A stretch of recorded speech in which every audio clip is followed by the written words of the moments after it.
Okay, so we're recording.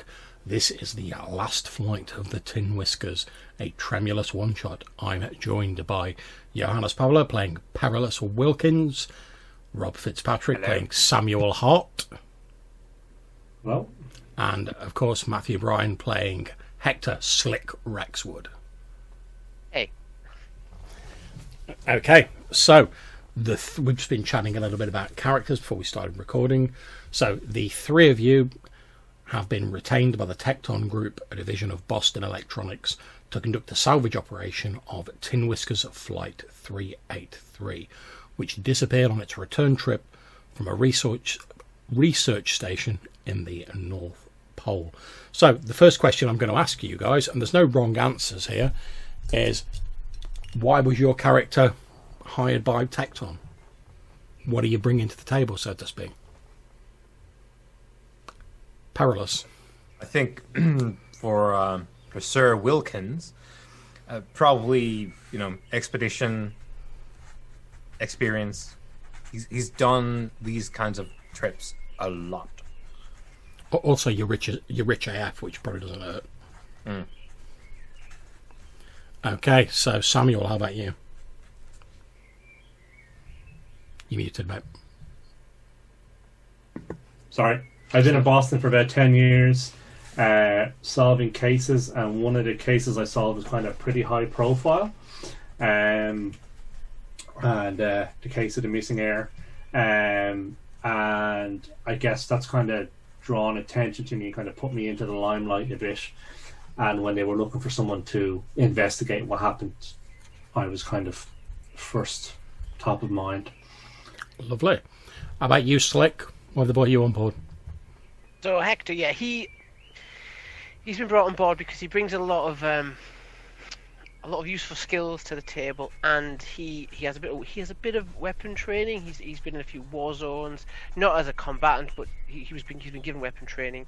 He's very good at picking apart old machinery and has a bit of experience with the newer fangled helicopters and like these planes that have really come into vogue recently. Indeed. He's quite rugged. He's a hard upbringing, so he's able to take the cold north. Excellent. He can take the chill. So, we're going to jump straight into the action. You guys have been getting to the North Pole via Greenland. You've been on various ships, etc. Obviously not planes, but you've been on various ships. And the last bit of your journey, you've been... some local sort of like guides have been hired, and you are heading towards the site where they received the last communication from Flight 383 via radio. And there are 3 dog sleds as we begin the session, heading with like teams of huskies pulling them, heading across the frozen ground. Snow is falling all around you. Each of you are on one of these sleds. They're traveling fairly close together, so if you shout over the sort of wind, the Arctic winds, you can be heard. That each of you have like a sort of a native guide who is on the front of the sleigh, steering it and sort of shouting commands to the dogs, and the Arctic scenery is rushing past you in a blurring array of white peaks and troughs. You can hear the sounds of the sleigh runners cutting through the crisp snow. You're all wearing sort of appropriate gear for the weather, since the Tecton Group has like outfitted you, so you've all got sort of like fur-lined jackets and stuff like that on, so you have no worries about that. You're probably wearing gloves, maybe like having to shield your vision against, because you're heading into the snow, the driving sort of cold. And even with all this cold weather gear on, it's not exactly a comfortable temperature, I'm not going to lie. And like I say, you're probably having to shield your eyes against the snow that's like battering against your faces. After what seems like days, but is only in reality a few hours of travel, in the distance, just over a number of very large sort of piles of snow, almost like dunes, you can see what appears to be a trail of black smoke billowing up into the sky. And those of you with keener hearing, entirely up to you, may just be able to make out over the sounds of the Arctic winds the distant crackle of flames from beyond the rise. over to you guys. Obviously, your native guides have basically been told to like take you to that last location, which is actually some distance off still. But obviously, they've also been told to like do what you say. Basically, you guys are in charge. Now, out of the three of you, has any sort of hierarchy developed? Obviously, you've been together for quite a while, travelling to this place. Do you all sort of defer to one person? How has the sort of hierarchy like developed between the three of you? I think Samuel would defer a little to Sir Wilkins as a throwback to his rearing. Yeah, and I guess like Wilkins would have been quite free with the advice, I guess, at the start at least. It was like, oh, do this and don't do this. I was going to say this is Hector's first like Arctic mission, but he's been in other types of extreme climate. So he'll be looking to the obviously renowned Perilous Wilkins, famous across the globe, to lead the way. Okay, so you're both pretty much deferring to Sir Wilkins, or Perilous, as he's known to his friends and his acquaintances. However, Slick, you're on the sort of, if you've got like your three sort of sleighs going in like a line, you're on the sort of like eastern edge of that small grouping. And as you're heading sort of northwards towards where this column of smoke is coming from over the rise, you happen to glance to your right, so to the east, and just sort of in the distance you can just make out what appear to be like the silhouettes of like small buildings with like little like lights sort of twinkling. This isn't our destination. No, you've just like the source spotted of the smoke. No, the smoke's to the north. There's basically some sort of small settlement or something like a distance to the east. So I'm guessing Perilous is in the centre. Yeah. So yeah, Perilous is in the centre. Samuel's on the western side. You're on the eastern side. So I'll kind of lean towards Perilous and just feel like, with my goggles on and my hat and my hair, there appears to be buildings across the way. Is this on the map? Is this part of Tin Whiskers, or is this another organisation? It's like Doppler effect. So we haven't really planned on, like, this isn't a part of the itinerary, right? No, as far as you're aware, because obviously you'll have studied like local maps such as they are. We're alone out here. Although at this time maps of the North Pole are a bit sketchy, and that's me being charitable. Yeah, they're mostly just like a big blank space, like unknown territories. Here be dragons. Yeah, pretty much. You have no knowledge of there being like a settlement here. It wasn't mentioned on the itinerary. It's not on any of the maps you looked at, although, like I say, the maps of this area are sketchy in the extreme. Right, so I'll shout back to Hector and say, well spotted. Maybe we'll take a swing that way once we locate the wreck first. Maybe the locals have been to the wreck as well. They will have had more time. Okay, now as they're saying that, obviously each of you are like on the back of the sled. There's the guide in front of you, and they're holding the reins, and there's the dogs in front of them. Now, as they're saying that, obviously you can hear that, Samuel. You happen, because they're engaged in a conversation, they don't notice. You happen to notice that when Perilous is like, oh, maybe we'll swing back past this way on the way back, you notice that like your guides look distinctly uncomfortable when he says that. Okay. Like the main reason you notice it is because your guide like actually turns around a bit to look in that direction, and he's like, and then he like quickly he tries to cover it up, but obviously you're used to like picking up on these subtle clues and like nuances in your job, so you spot it even though he covers it up very quickly, and he goes back to like riding the cart. Okay, so can I? So having seen that, I think I will kind of attract his attention. Yeah, you just like tap him on the shoulder and ask him what's over there.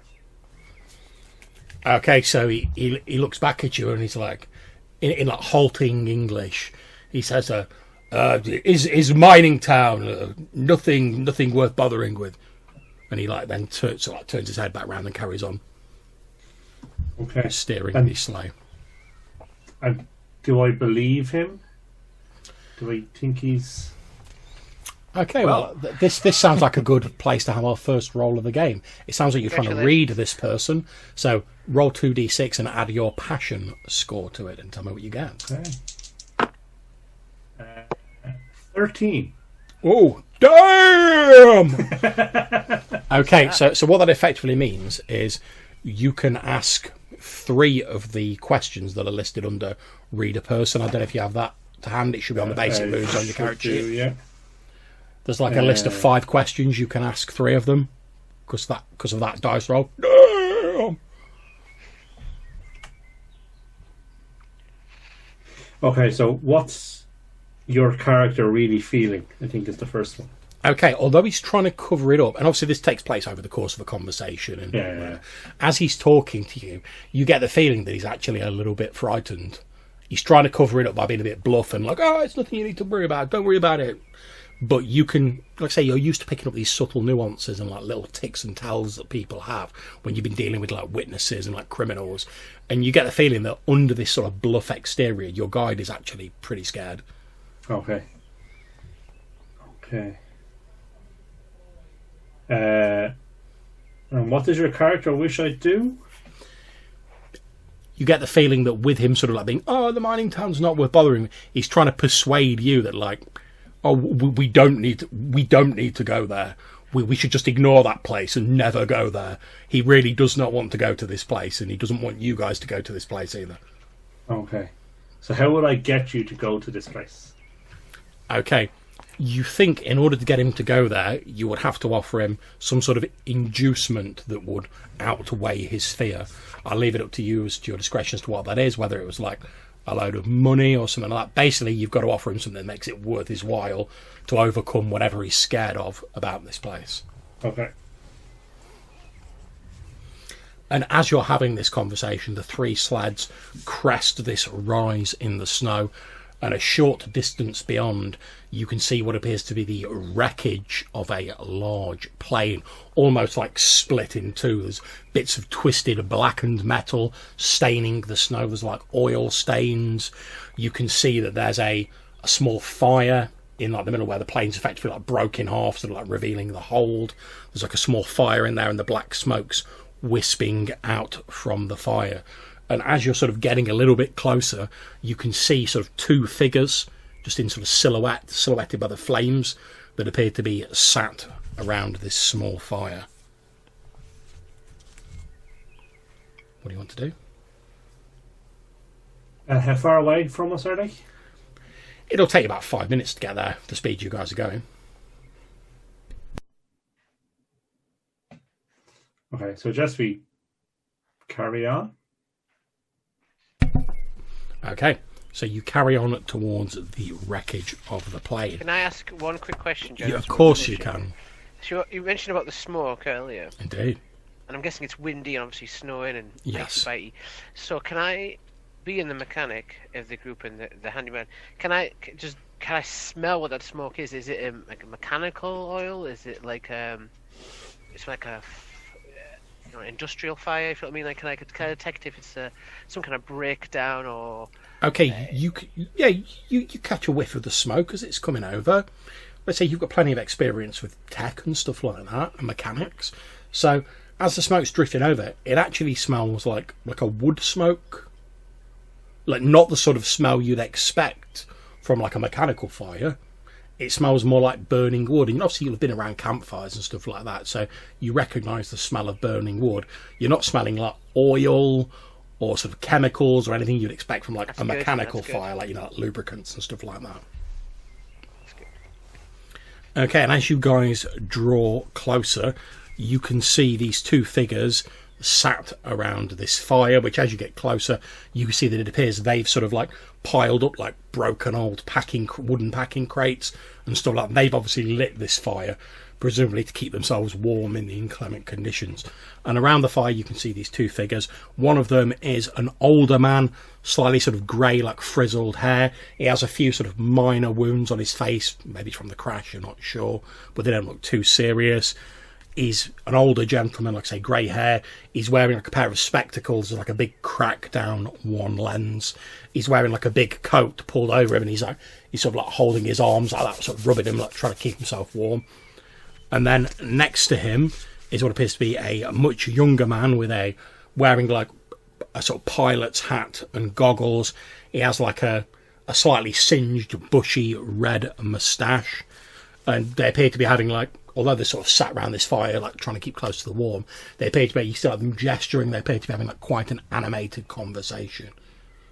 And as you sort of get near and you like pull to a stop, like 10 paces away from this wreckage, you catch just the last bit of this animated conversation, and you hear the younger pilot with the bushy red moustache say, "Look, Doctor, all I'm saying is we should try and we saw those lights over in that direction. We should try and make our way to the nearest settlement. After all, we don't have wood to last long for many more fires here." And he's like rubbing himself as well. And then you hear this doctor say, "Look, we need to stick to the itinerary. That's the only way we're going to get through this. We need to stick to what we know.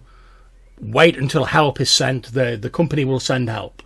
We need to stay here. There'll be more of a chance of them finding us, especially with the fire." And as you say that, you're like, "Shh!" up on your slaves. And he's like, "Look, there we are. There's help now." And he sort of like points in your direction. Over to you guys.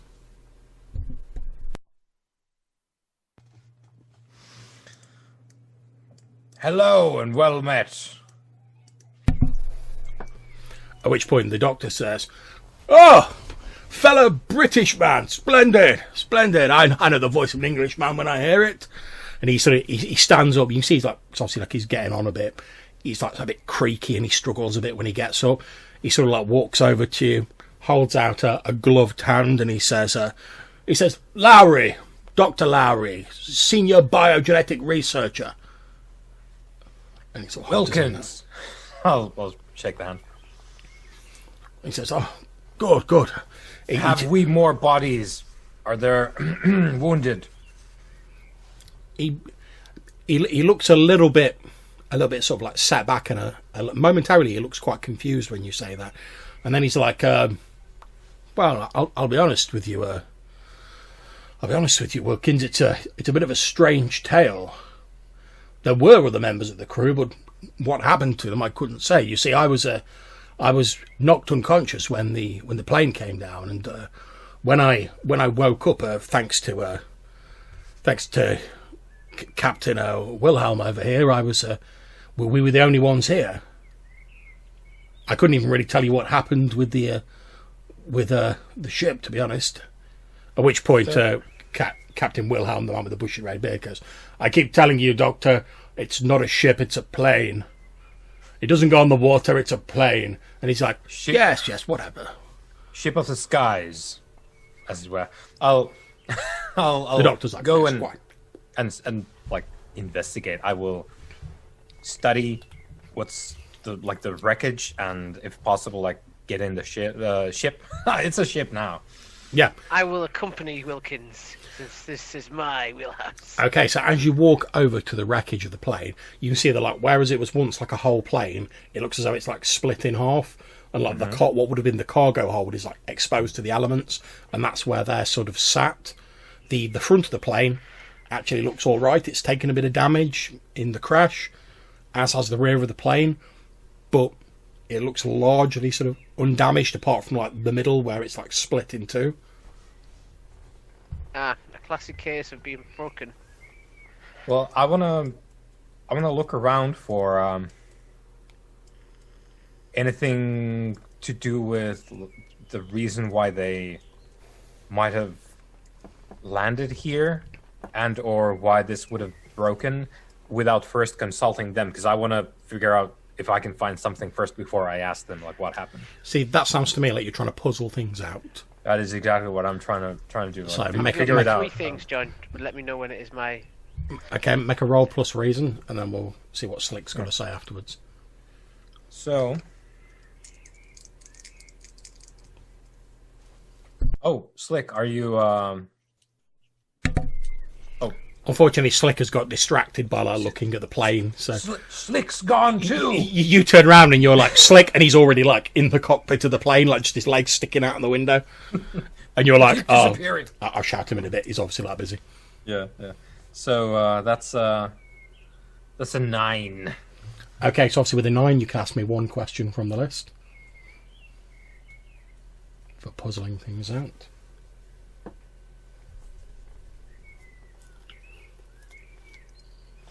I guess because I was started out with talking about the rest of the people who should be here. How do the missing sort of passengers fit into the fact that this is destroyed and crash landed here? Okay. Trying to figure that part of the story out. Okay, you're not entirely sure how the missing passengers fit into the plane crashing. One thing you did notice, however, is that the doctor, as I said, seemed quite puzzled, and he was like, well, it's a strange show. I don't know what happened. These people had all just vanished.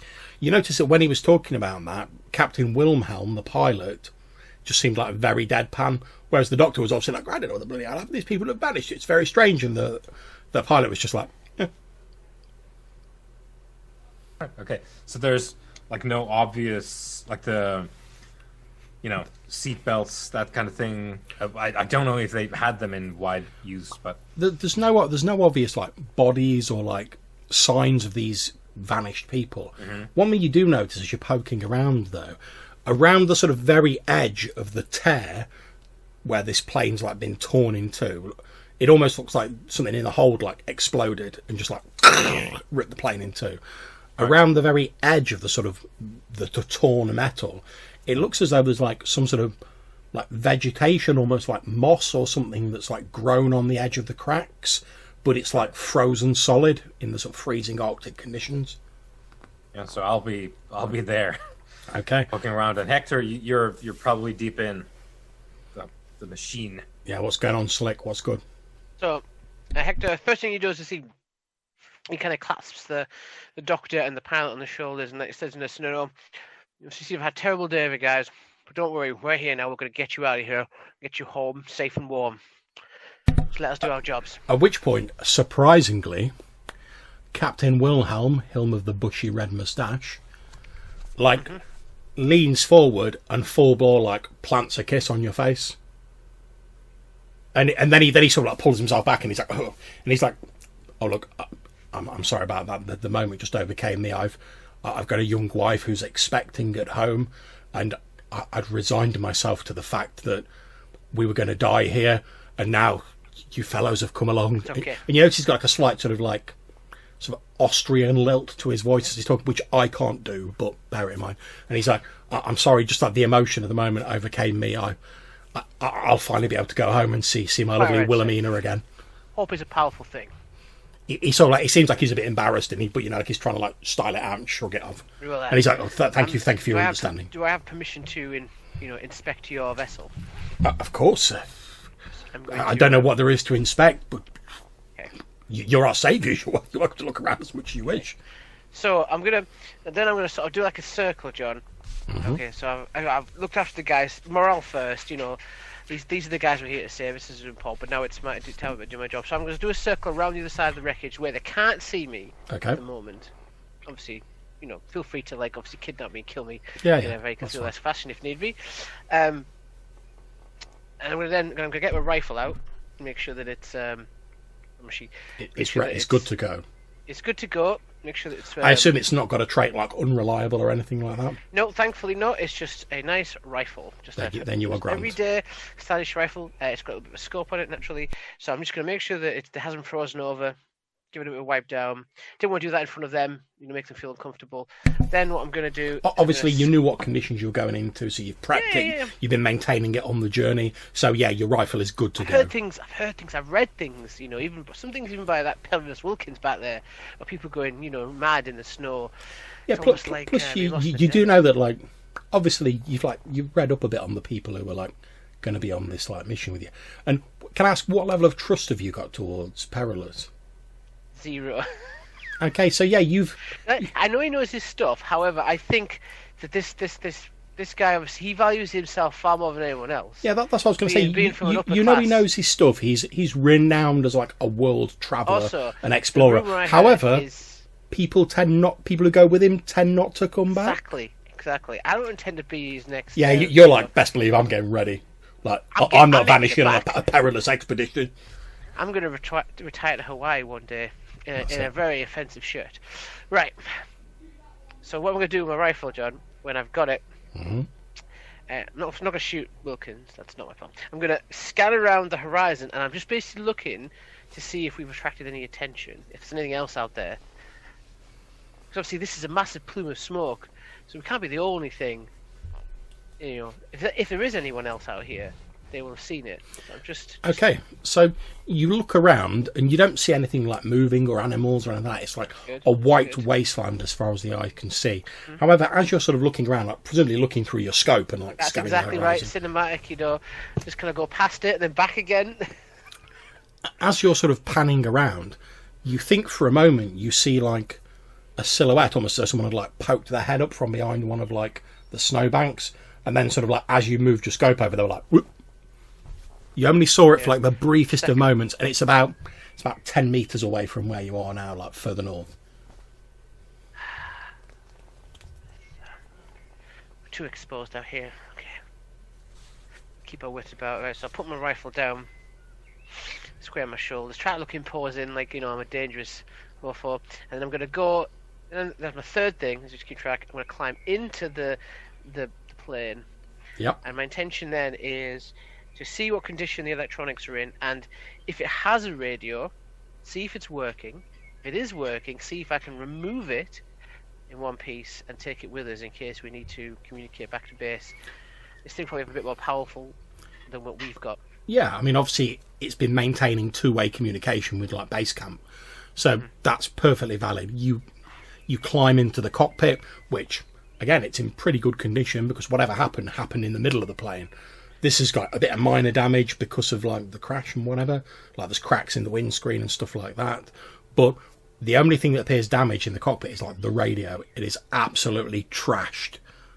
Like Okay. to the point where you're like, the crash wouldn't have done this. Exactly. Someone's done that.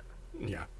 All right, You're do like, it looks like someone's like deliberately trashed the radio. Do we at this point in time in technology have like those massive like radios between each other, or will I have to? Okay. Okay. Can I see out of the cockpit windows either Samuel or Perilous? As you're looking out the cockpit window, like Perilous is sort of like investigating inside the hold, but you can see Samuel Hart.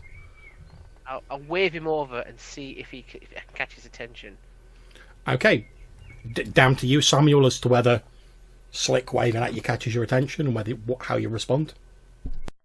So I guess I would be kind of talking to the captain, trying to find out what happened. Well, you've got a couple of minutes before sort of while Slick's investigating before he like waves you over. Okay. So I guess I'll sit down by the fire and try and warm my hands a bit, and then kind of build up to. So, Captain, tell me what happened to the plane. He says, well, as I said to your Mr. Wilkins, it's a dashed odd story. I was up the front with our pilot, obviously making last arrangements. In fact, I was on the radio when we went down. I just finished radioing our last position to base camp. Everything seemed to be going fine. We were about halfway back. I was giving them the situation update. Situation normal, everything fine. Samples are on schedule, etc. And then there was this. I don't really know how to describe it. There was this creak or this cracking noise that seemed to go through the back of the plane, and then we sort of pitched forward. I was thrown forward in my seat, and I must have smashed my head on the console or something. And he indicates like a fairly deep but not life-threatening sort of like cut across his forehead, and he says, and I'm ashamed to say I must have blacked out or something. The next thing I knew, Wilhelm was dragging me out of the wreckage and trying to get a fire started, and then there was no sign of the rest of the crew. Right. And how long have you been here? He says, I've absolutely no idea. Oh. And I'll turn to the captain and ask him very specifically what he remembers after the other guy passed out. Okay, so Captain Wilhelm said, well, it's as Dr. Lowry said. We were travelling on. He was on the radio. I was concentrating on making some very minor course corrections, taking into account the wind and the weather front which was coming in. As you can now see, the gestures at the snow falling down, and we heard this cracking sound from within the hold. And the next thing, the controls went entirely haywire. I lost all control of the plane. We pitched forward. The doctor, who'd been leaning forward using the radio, smashed his head on the console and was immediately unconscious. I didn't have time to deal with him. I was wrestling with the controls of the plane. I knew we were going to ditch in the snow, so I aimed for the softest looking patch of snow I could find. We went down. As we went down, I saw the back of the plane get torn away. We lost all power to the engines. We went down in these snow banks. Luckily, I was relatively unhurt, although a few minor scratches, nothing serious. I was able to get out of the cockpit, unbuckle the belt from around the doctor, drag him out, and obviously we have cold weather gear, but we weren't equipped to withstand a prolonged wilderness expedition in these climates. So I dragged him to the back of the ship. I couldn't see any sign of the rest of the crew, but my main concern was the doctor at the time. I'm not a medical man. I didn't know how badly injured he was, a concussion he could have had. And so I found some of the broken crates there. I built us a fire and tried to get him warm, and he slowly started to recover. And then, he looks a little bit sort of like, almost like ashamed or bashful, he says. And then I'm afraid to say we got into a little bit of an argument about what we did next. While we'd been flying over on the way there, I'd noticed a small settlement near our return journey, and I was all for making for that settlement since we don't have the supplies for a long-term camp here. Whereas the good doctor wanted to stick to the itinerary, secure in the knowledge that the Tecton Institute would no doubt send a recovery party, and obviously with the arrival of yourselves, he was proved right. Indeed. And how many crew were on the plane? He says, well, there are 8 of us in all, including the doctor and myself. Okay, so there's 6 men unaccounted for. Indeed. Okay. He says, I would have gone and looked for them, but as I say, I was ministering to the doctor. Okay. And were they all kind of pilots, or were they some of them scientists? He says, no, we had one co-pilot, in case I was stricken ill or anything of the like, and then the other 5 were researchers and scientists. Okay. And tell me, whereabouts in the plane were the samples when this happened? The hold. Is that the middle where the crack was? Yes, that's right. And he sort of like leans in a little bit closer and lowers his voice, and he says, obviously I don't know the exact nature of the research going on there. I'm just the pilot, obviously, but if you ask me, they must have been transporting volatile chemicals or something along those lines. I expect during the jostling of the storm front coming in, some of these chemicals maybe leaked into each other, perhaps caused an explosion. That's what brought the plane down. Okay. At which point Dr. Lowry busts in. He's like, absolutely preposterous. Tales of fancy, Wilhelm. I would have thought better of you. Everything we were transporting was packed and shielded. There is no way that our reagents could have gotten exposed to each other, and even if they did, they wouldn't have caused an explosion of the magnitude to bring down a vessel like your own. And as he says vessel, the captain's like, and tell me, Doctor, are the samples still in the hold? He says, no, regrettably not. I assume they were destroyed when the plane went down. Again, I've not really felt I had the strength to go and mount a full investigation. Okay. Although I'll be honest, I'm a little bit concerned as to what I'm going to say to the board of directors at Tecton when we get back. Obviously, a considerable amount of money has been poured into the researchers. Indeed. Well, let's just try and find the rest of your crew before we worry about such things. And indeed, as you say that, as you sort of like glance past them, you can see like leaning out the cockpit, Slick, like. Okay, so I'll head over to the hole, I guess, and stick my head in. And Well, Slick's actually in the cockpit. so is there like a door to the cockpit, or do I have to go through the? Yeah, basically you'd have to go in like through the windows if you wanted to go in from the outside. Obviously, the window's open because like Slick like throw open the window and just like jumped in. So I'll jump up and get into the cockpit with Slick and see what he has to say. Okay, so you've been joined by Samuel Hart in the cockpit, Slick. He's seen you waving him. Thank you, Samuel. I just needed a quick word with you. The plane seems mostly intact at this part. Possibly I could get the electronics going again. Could patch her up. Get her moving, but it'll take a couple of days, I reckon, of solid repair. It's probably going to be better to get these guys out of here and then come back with a cleanup crew and just tour this thing out. Yeah. A simple option. However, while I've been doing my checks, I noticed the radio been smashed to pieces. And in my professional opinion, which I would advise you to listen to in this regard, that wasn't done by the crash. That was done by either human hands or something else. Okay. And he said he was holding it. There's no way he smashed it when he banged his head. It's been deliberately sabotaged. Okay. I was hoping I could patch it up. I could report back to base, give him an update. Just to give you more of an idea about this radio, it basically looks as though like someone's taken a fire axe to it. Yeah. Oh, okay. So that creates some unfortunate scenarios for us. Like a detective. You guys out there, they seem decent, so they seem like they just want to get home. But they said there was other people on the crew before we got Yeah, here. 6 more unaccounted for. 6 more. So we have to take into account that potentially one of those people did not want the rest to be found. Someone out there. Yeah, but their story says that when they crashed, they were in the cockpit and that the 6 people were missing. So either one of them did this, I look or out someone has come into the... just out there. We should be careful. We should. I don't want to end up as another one of Wilkins's reports. Lost to the snow. Thanks for his service to my adventure. Okay. Do you have a gun? I do.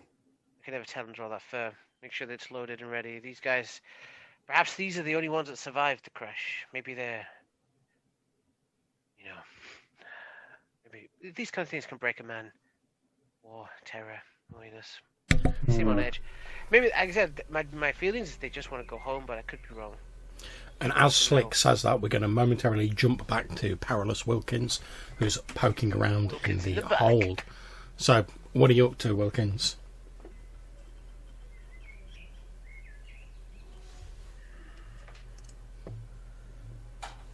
Right, well, I guess I could be actually like rooting through the remains as well, because I couldn't really put the puzzle together in my brain, so I'm basically going through the wreckage. I'm lifting things, looking into things, trying to find something other than, of course, I do know that there's the vegetal matter on the edge there, which I've made a note of, but yeah, I'm basically looking for luggage, going through it. Okay, so as you're poking around in the hold, like I say, you see the frozen vegetation on the sort of edges of this torn metal. Inside, there are the broken remains of what you assume is the scientific equipment, like smashed glass, like smashed test tubes, beakers, stuff like that. There's numerous broken wooden crates lying around, some of which have been salvaged for the fire. There are effectively like gear bags, like go bags, so, which are still mostly slung up to the wall because they're in like webbing on the walls. And if you sort of poke through them, you find like clothes, personal effects, stuff like that. nothing untoward that stands out, but you can make a poke around roll if you wish to find some more. Roll plus luck.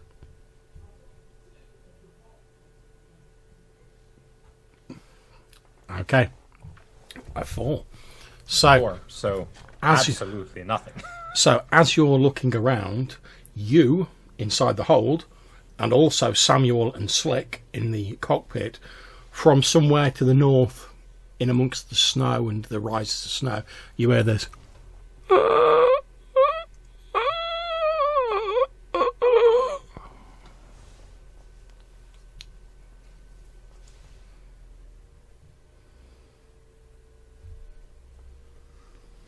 Is that you, Wilkins? You hear shouted from like the cockpit end of the ship. So this is somewhere outside the wreckage, right? Yeah, it seems to be coming from the north, from like over one of the large snowbanks to the north. It's sort of No, that's outside. Follow me, and I'll...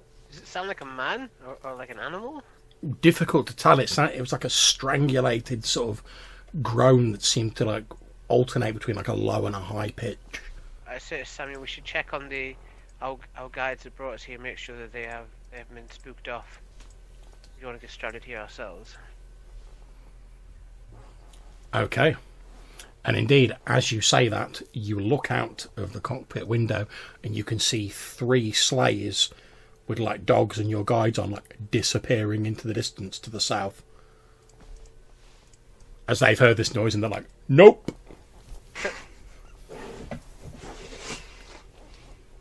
And then obviously you hear Wilkins like, no, it's coming from over the rise, follow me. But yeah, your guides have gone.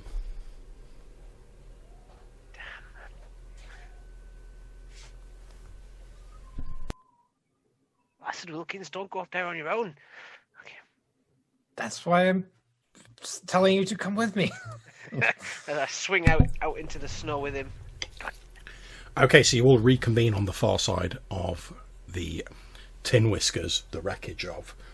And as I say, looking to the north, you can see these large rises of snow, these humps in the landscape. The snow is still whistling down. There's a strong wind blowing that makes it quite difficult to see any details more than a few sort of meters ahead of yourself. What do you want to do?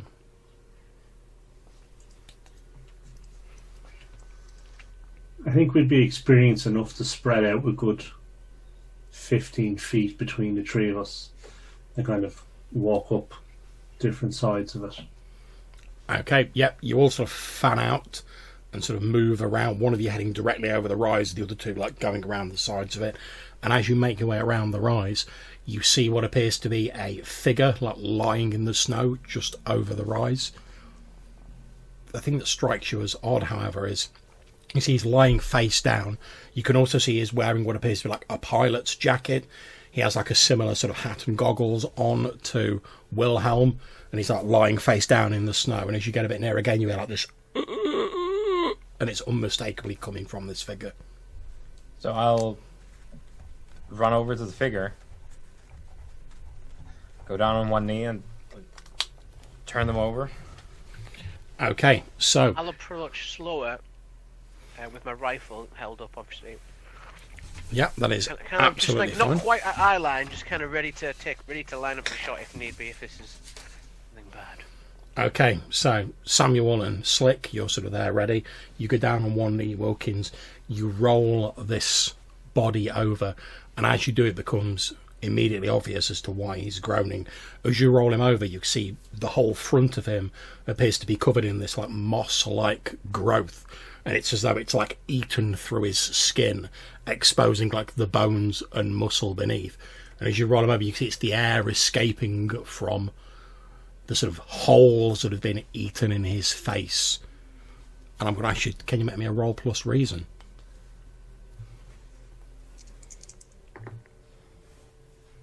That's 7. Okay, so for the rest of this scene, you will take a -1. However, you do not gain any shock as you roll over this partially dissolved, horrendous-looking figure with this like mossy growth all over it. Well, I would. Is he making any movements, or it's just sound? He doesn't appear to be moving, but the thing that strikes you as horrific and why I asked you to make the roll is you see that like his one good eye, the other being covered by this moss, is like moving in its socket, although he's not making any movement himself, and all of his sort of like the flesh on his jaw has been eaten away, exposing his jawbone, and like his groans of pain are effectively seeping out through the holes in his ruined flesh. And yet, against all the odds, given that his eye's moving impossibly, he seems to still be alive. Yeah, I would motion for especially Mr. Rexwood to come over with the rifle. And as I'm doing that, I will...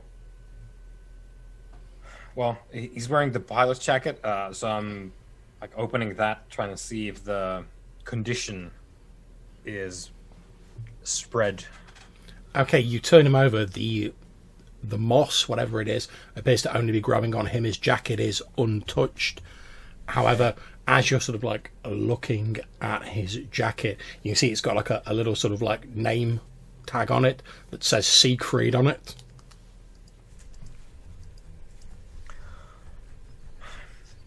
Mr. Hart, Yes, Mr. Wilkins. would you be so kind as to ask the good captain who Siegfried was? Certainly. Cool. So I will head back to the plane. Yep, no problems. And when I sit down beside the captain, does he have a name tag on his? He doesn't jacket? know, but he's just wearing like a generic sort of like fur jacket, like you guys are. He's not wearing like a pilot sort of like uniform, Okay. like the pilot and you presume the co-pilot are wearing. Okay. Cool. So, when I sit down, kind of warming my hands up again, trying to make them put them at ease. Yeah, as you're sitting down, you can hear obviously Wilhelm and Dr. Lowry have been talking, and you just sit down again. You catch the last bit of the conversation, and the doctor's saying, "Well, I told you that they'd send a rescue party. Wilhelm, we'll soon be aboard their sleds, and we'll be heading back to more Clement Grimes. What?" And then he sort of sees you, and he's like, Mr. Hart, I was just telling Wilhelm here that we'll no doubt soon be underway. Yes, very soon. Mr. Captain Wilhelm, I have some questions for you. But, yes, of course. What was the name of your co-pilot? Siegfried. Okay. A good man. I've flown many a flight with him, and in fact, I was just about to say to you and your colleagues when you reappeared that I think we should mount a search for the missing people. And now that I know the good doctor is not in any immediate danger. Indeed. Okay. And tell me, what happened to the radio? He says, "Well, I don't really know. As I say, I dragged the doctor out. I've taken a bit of a knock myself, and my only thought was to get the doctor to safety. I didn't really pay any attention to the instrumentation. Did it get? I've not even been back in the cockpit. I didn't want to leave the doctor. Did it get damaged in the crash?" No. Someone took a fire axe to it. He says, "A fire axe?" He says, "Where would someone have gotten anything? We don't even have a fire axe on board." Aye. But if you were the last person awake in the cockpit, and if the radio has been badly damaged, I need to know what happened to the radio. He sort of like gets a bit huffy, and he's like, "Well, I don't think I like what you're implying, sir." Okay. At which point I would like to pull out my 38 revolver and kind of cock it a bit and just say, I'm really going to need to know what happened to the radio, Captain. Okay. To me, that sounds like you're threatening someone. So you can roll 2d6 and add your might score to it. As yours like, really going to need to know what happened here. Oh, 6. Oof, dear. Okay. So, as you're saying, as you sort of like pull out your pistol, you're just sort of starting to say, I'm really going to need to know what happened. And you get as far as going, I'm really... And then as you pull your gun out, Wilhelm like lunges across the space between you and just like full bore smacks you around the side of the face. Not, it's just like a smack, not causing you any like massive damage. It dazes you for a bit, sort of knocks you. You've been sitting on like a little bit of a wrecked crate or whatever. It knocks you backwards off that. You fall to the ground and your gun like skitters out of your grasp and sort of skates off onto the snow. You've not lost it, but it's out of your immediate reach. Okay. And you sort of like look around like because your head snapped to one side, and as you look up you can see like Wilhelm standing over you, and he like looks down and he's like, are we going to have a problem here? Because he's like, where I come from, we don't draw guns on the people we've been sent to rescue. Aye. And he's like, if you want to make an issue of this, we can resolve this right here, right now. But to be honest, I'd rather get the good doctor and all of us somewhere safer and warmer. And then he sort of like, he holds a hand out, like a gloved hand out to like help you up. Okay. But you can see like he's obviously like ready, so like if you like try anything, he's going to be like... So I'll take his hand. Yep. Get up. And I will tell him to follow me, and I will grab my gun and bring him back to where Siegfried's body is. That's fine. Yep. Okay, so while all this is going on, obviously that's taken a few minutes. What are Slick and Perilous doing with this groaning, overgrown corpse lying at their feet? Slick is kind of coming around the body, like doing a circle with the kind of rifle at the ready. What happened to him, Wilkins? Wilkins will inspect the corpse. Oh, nice. Try and figure out what is going on. Of course, the blatant link is the vegetal matter, but... Okay, so make a puzzle things out roll plus reason.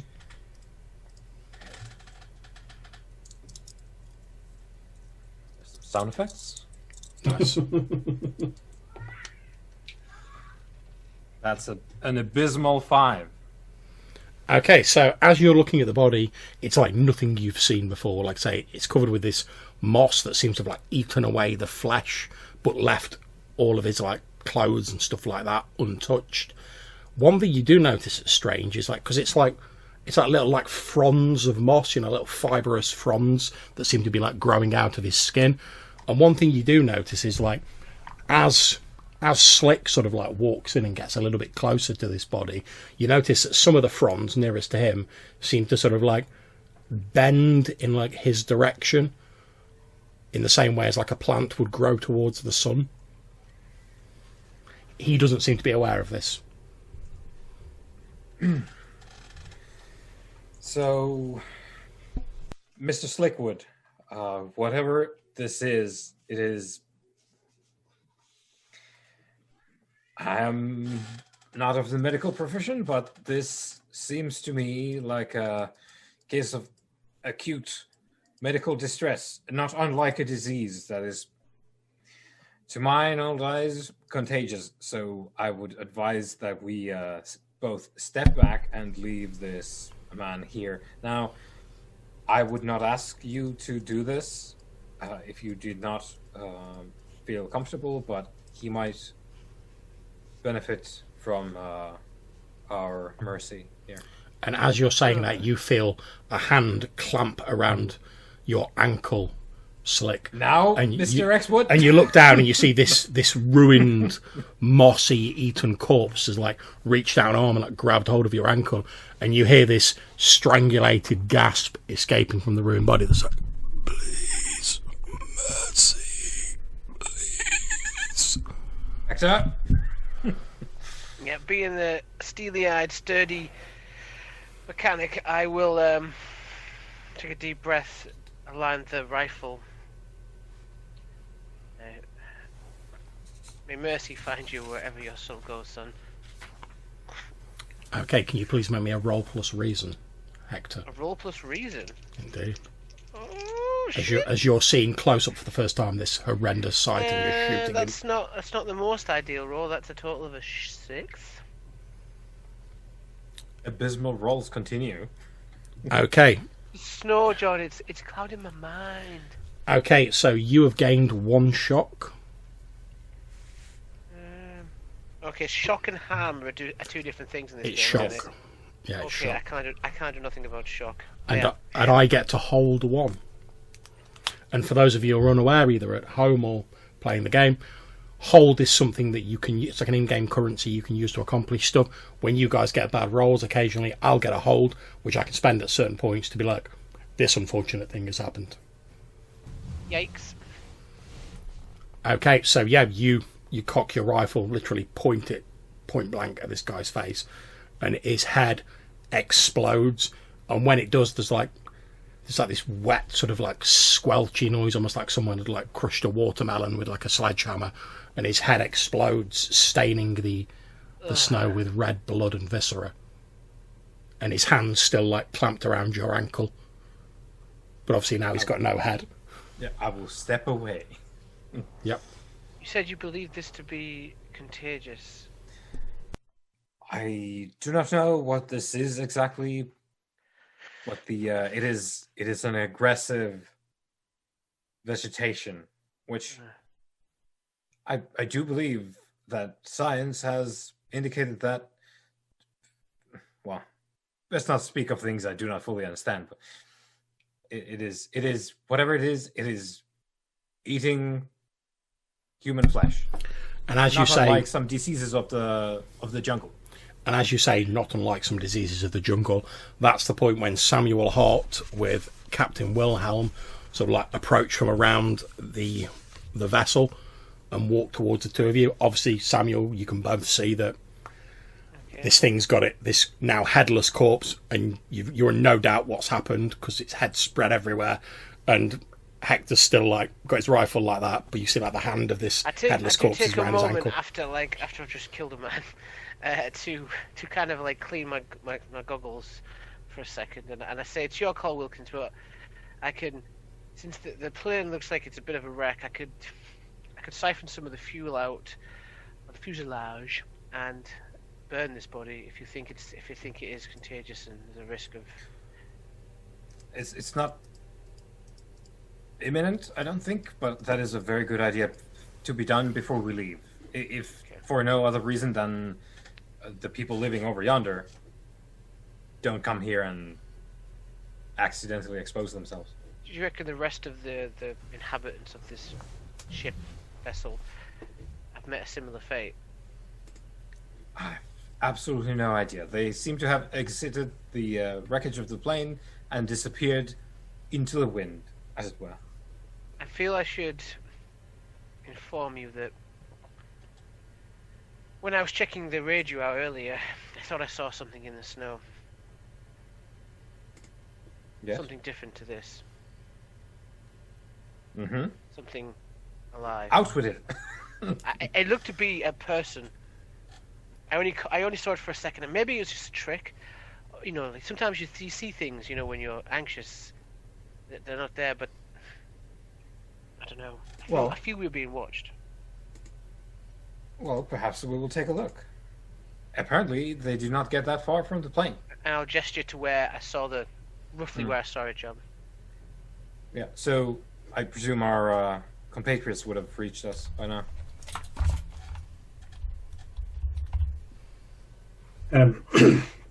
So I showed the captain his co-pilot, or what's left of him, with his plant-eating flesh. You hear Wilhelm go, oh, he sort of like, he looks like he's going to throw up. And it, like, between like going like, and trying to cover it, you hear him sort of under his hand. He's like, oh my God, Siegfried.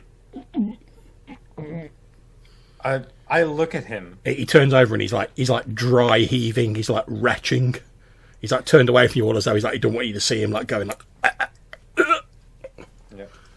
So I look at him, sort of sizing him up. Okay. And just, Captain. And For the following conversation, I would like to study his person as he answers my queries. Okay, no problems. So you say that, and he sort of holds up his hand. Like, give us a second. Then after like a few moments, he seems to he's a bit pale, but he's like pulling himself back together, and he's like, yes.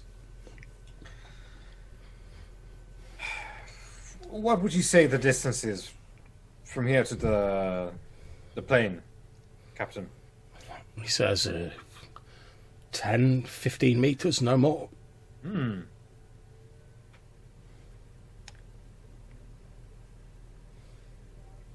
You did not search that far, did you? Well, as I told you all, I had no idea how injured the doctor was. I barely left his side since I dragged him out of the cockpit. Mm-hmm. My first priority was to get him warm and make sure he wasn't in immediate danger. Of course, I would have come out and searched for the missing crew, but I had an injured man on my hand. My responsibility was make sure he didn't get any worse. I'd like to figure him out, John. Okay, that's absolutely fine. You can make a roll to read him. Can we assist in any way?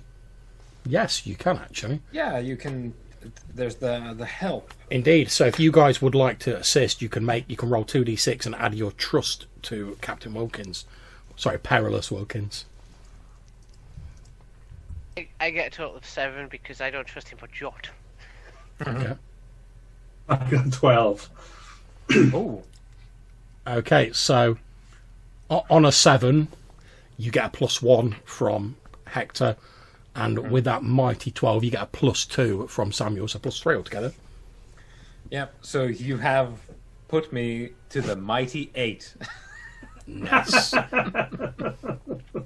Okay, so since you're trying to read this person, you can ask one question off the list with your 8. What does your character wish I'd do? Okay, you get the feeling that his sort of like dry retching and his sort of reactions are like a bit purposefully exaggerated, shall we say? Because you're like, he's a pilot. He's probably seen people like horrendously maimed in like plane crashes, and like if this was a normal person sort of reacting in this way, you'd be like, yeah, probably. But you're like, he seems like he's like over egging it a bit, and you sort of get the feeling that he's trying to do this in an effort to sort of like get you guys back and like let's get on with the rescue and let's not worry about this too much.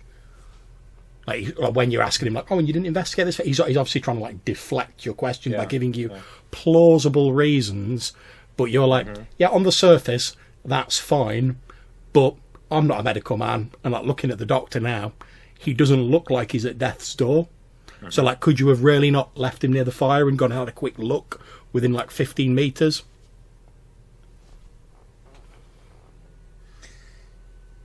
Right. Well, your compassion does you credit, Captain.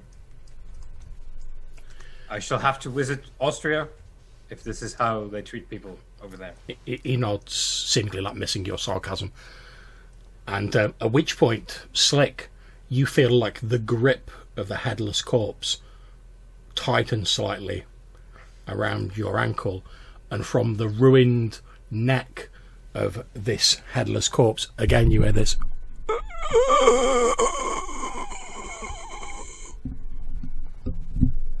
Can you all make me a roll plus reason? As this seemingly dead man still carries on groaning, even without a head. Okay, that's an 8, John. Okay. 9. Okay, so if you get a 7 to 9, you don't take any shock from this. However, you'll be at an additional -1 to rolls for the scene. How about yourself, Samuel? You're muted, mate. 7. Oh, yeah, so again, no shock, but you're at -1, sort of going forward for the scene. This scene. Oh, wonderful. And again, like you say, you felt the grip tighten on your leg, Slick, and you're I'm in going to yank my foot back and shoot him again. Okay, so you try and yank your foot, but it's got like almost like a death grip on your ankle. So as you yank your foot, like the arm comes up with your foot, Samuel you Wilkins. like empty a number of bullets into this body, and the body's like jerking, and bits of blood and bone and flesh are like flying out of it, but like this arm's still like grabbed onto your leg. Can I? What do I want to do? Can I take the rifle and use the butt of the rifle to try and break the hand? Yes, you can. I'm not going to ask you to make a roll for that. That's pretty easy. So yeah, you take like the butt of the rifle and you're like, and you pretty much pulp the bones in this hand. So like this loose like flesh sock that it now is just limply falls away from the leg of Slick, and you sort of like pull your leg back, so like you are now free of the grasp of this corpse, which since you've shot it hasn't issued any further moaning sounds.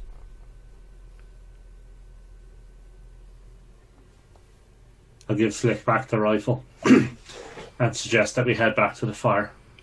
Yeah, he hands you this rifle, like the butt of it is like covered in like blood and bits of bone, and he's like,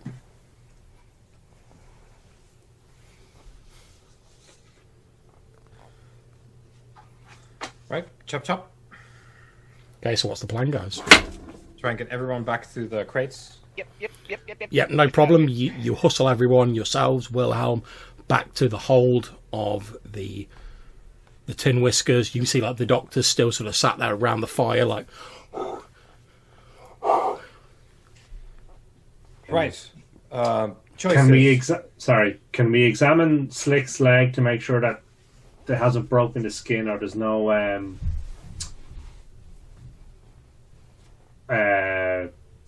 plant residue left on his leg or his trousers? You can indeed. You examine Slick's leg, and there is a small patch of about the size of a 10-pence piece of a mossy green substance on his ankle. Okay. Does anyone have a knife? I should point out, Slick, that you feel like no pain in the area where this mossy green tiny little patch is. Everything's fine. Everything's fine. I have hiking gear, so I would probably have not like it's not going to be like a combat thing, but That's like a there's pocket that kind knife. of knife. Yeah, Like a Swiss Army knife. I'll hand that over to Samuel.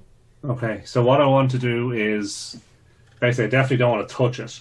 So I want to get a piece of cloth and basically I want to, I guess, scoop it off if I can without cutting Slick. Okay, yep. So you sort of like get the and the knife blade's only like sort of like that.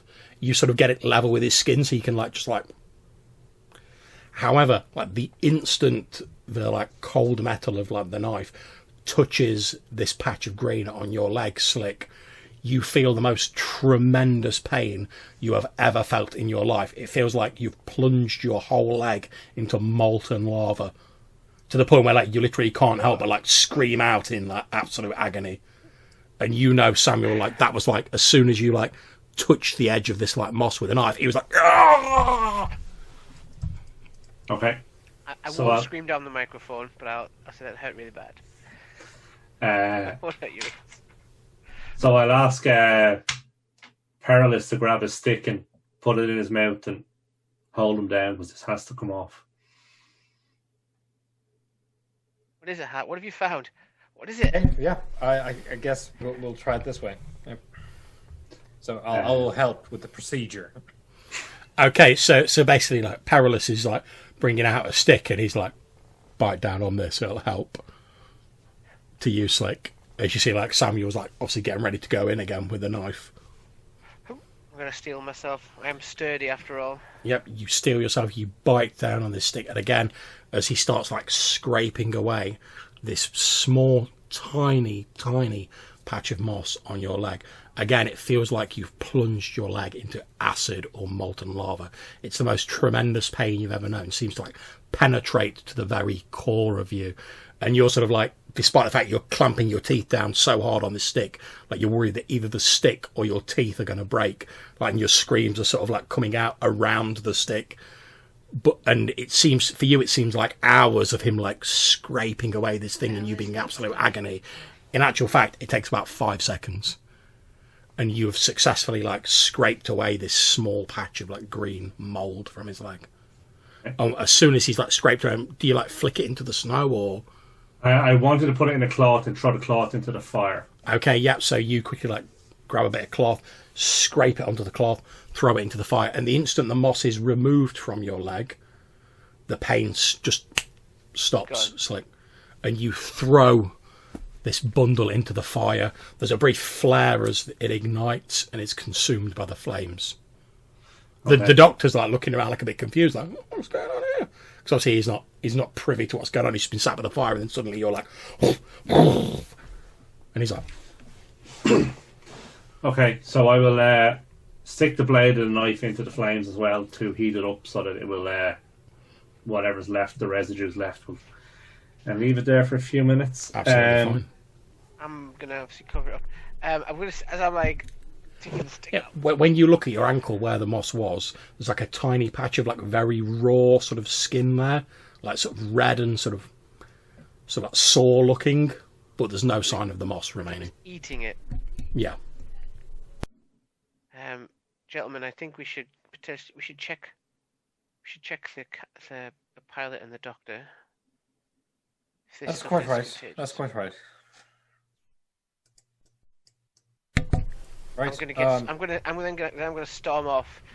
To A, to get some fuel to burn this body, and B, hopefully find a nice brandy in the plane in the emergency supply cabinet next to the first aid kit. Yeah, you have a bit of a route around, and indeed you do find a first aid kit, and you're like, you never know.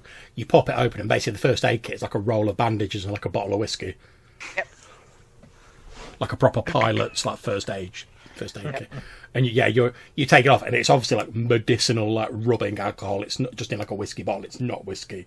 You like smell it, and you're like, oh, this is obviously meant to be like rubbed on injuries, not drunk. But you're like, Okay. Needs must. Okay, obviously I'll clean the wound up a bit. Yeah, you pour a bit on your Get some wound. fuel, John. Okay.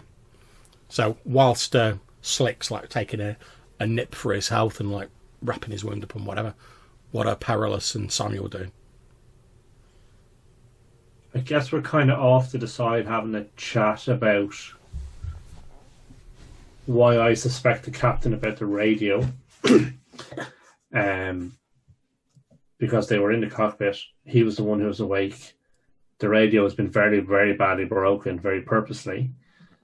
And yet he's denying all knowledge of it. Mm-hmm.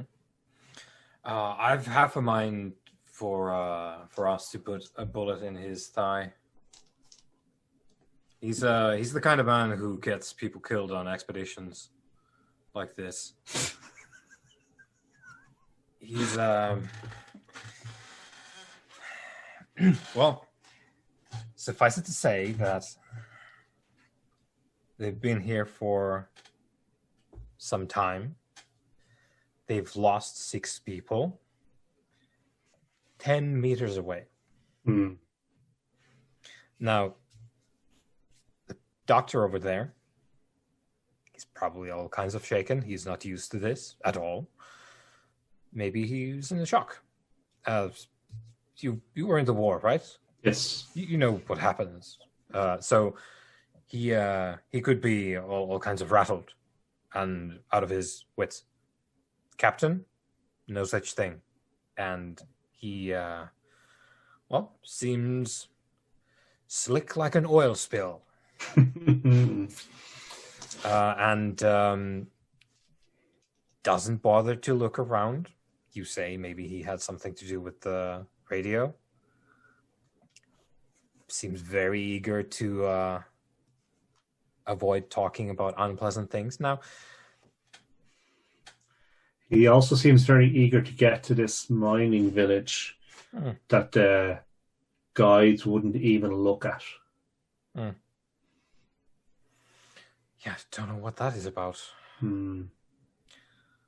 Maybe it's some sort of dispute that we're not privy to. No. He seemed very scared when I asked him, when I pressed him on it. Yeah. So does he wish to go to the settlement? The captain does, yes. Yes. I would propose that we're going to puzzle some things out here, comparing all our evidence and figuring this stuff out. I entirely agree. So would, one of you can make a puzzle things out roll, and the other one can assist if you wish. It's up to you who makes the roll. I've got a good head with these kind of things. I don't know. Does the detective want to roll or help? I can help. I'm Right. happy out. Well, Okay. you've got a good helping rating, right? So make a roll plus your Yes. trust to Perilous.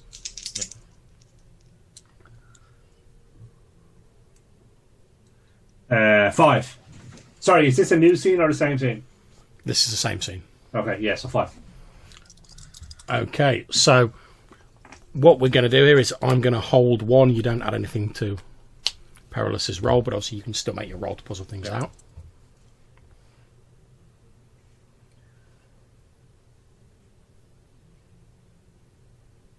So are these minuses cumulative? Yes. Okay. So that's a 6. Okay, so you guys have sort of moved off a bit to have this like private conversation, and as you do, you hear a movement in the snow. You're like a few meters away from the rest of the group because you're having this like private conversation. You hear this movement in the snow, and as you sort of look around, you see like 5 figures like rear up from under the snow.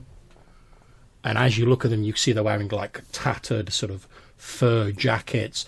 They have burn marks on them, or they appear to be entirely covered, with the exception of their clothes, in this green mossy-like growth. And they literally burst out of the snow around you and start like closing in on you, sort of moving in like a shambling, jerky, uncoordinated way, like marionettes whose strings are being pulled by an unseen puppeteer. But since they've sort of reared up and they weren't subtle about it, you'd have time to react before they do anything. Yeah. Run away from them. Yeah, they're moving very slowly and they're sort of like shambling, so you can easily outpace them. Can I shoot one before we start running for the plane? Yeah, make a roll plus might as you're resorting to violence. So it's 10 minus 1 plus 2 is 11. 11. Okay, so there's 4 options on resort to violence. You can choose 3 of them. Okay. So definitely want to inflict terrible harm. Okay. I would like to frighten the enemy. Okay.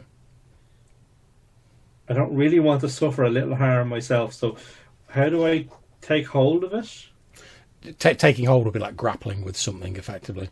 Well, taking hold of, like, this is something that can be interpreted quite broadly, because the move is, kind of abstract as well. I mean, or it could represent maybe you've like pinned them down with like suppressing fire, something like that. Something like that. But basically, you've done something that restricts their movement. Okay. Yeah. So then I definitely want to do that as well, to slow them down so that we can... Okay, get so you want to ourselves- inflict terrible harm, scare them, and put them on hold, basically. Yes, please. Okay, no problem. So you shoot one of these 5 figures, and you aim for the head. The head explodes, although instead of like blood coming out and the figure topples back into the snow, instead of blood coming out of it, it's rather like, have you ever had a compost bin and you like empty it out and there's that green sort of fluid from like rotted vegetable matter that sort of has this horrible sort of like rotted, fetid greenhouse smell to it.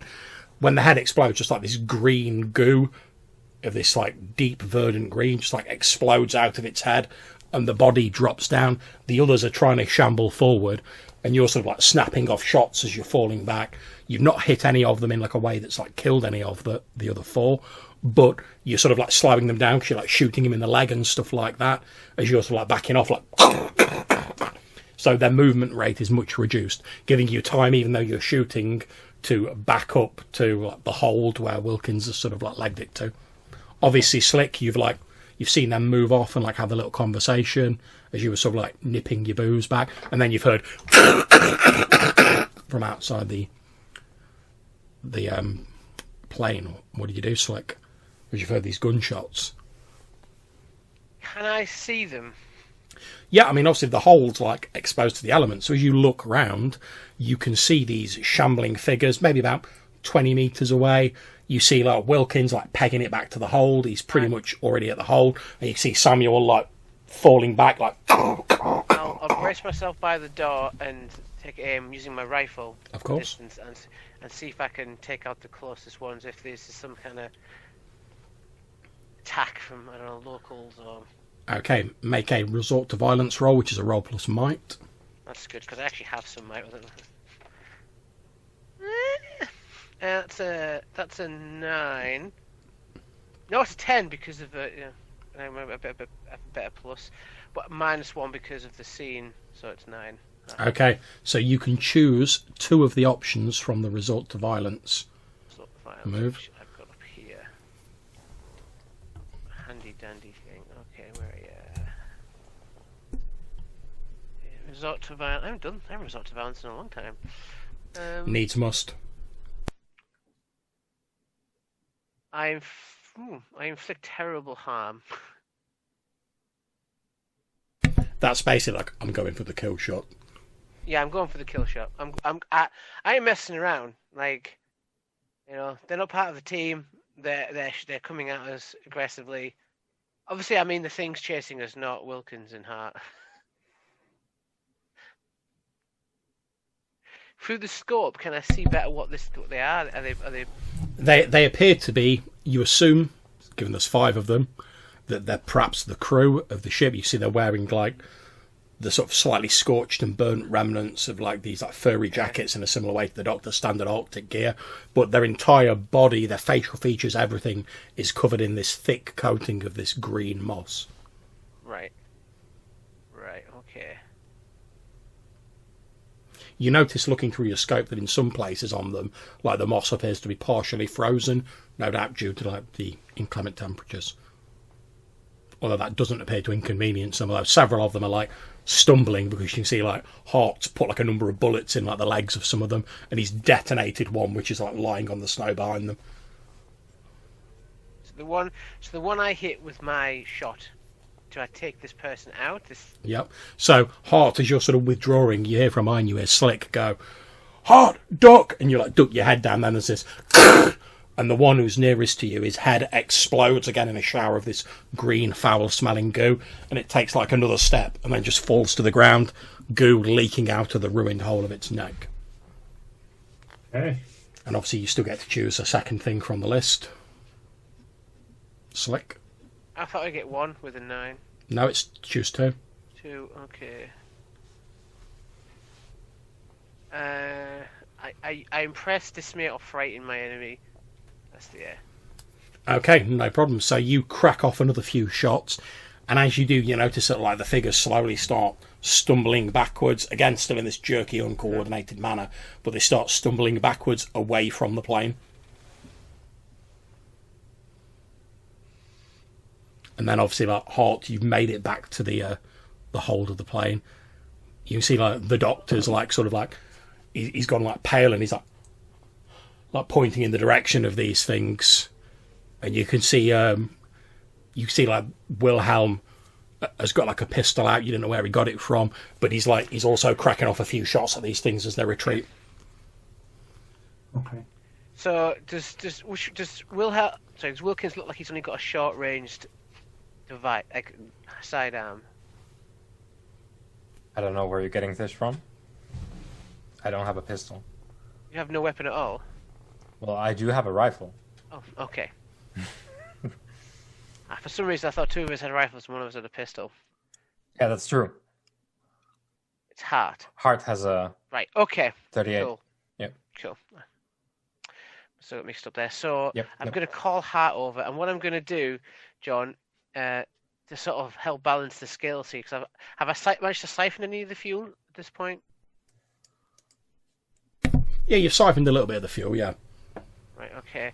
So I'm going to take the fuel, and what I'm going to do, I'm going to take the kind of first aid rubbing alcohol, which I'm guessing is still flammable, and I'm going to make like a dirty Molotov cocktail with some of the bandages, and I'm going to give this to Hart, Okay, now, obviously, since you're trying to do this like quickly, because you don't know when these things are going to come back, Yep. you've scared them away, but they've only stumbled back a few paces. They might surge forward again.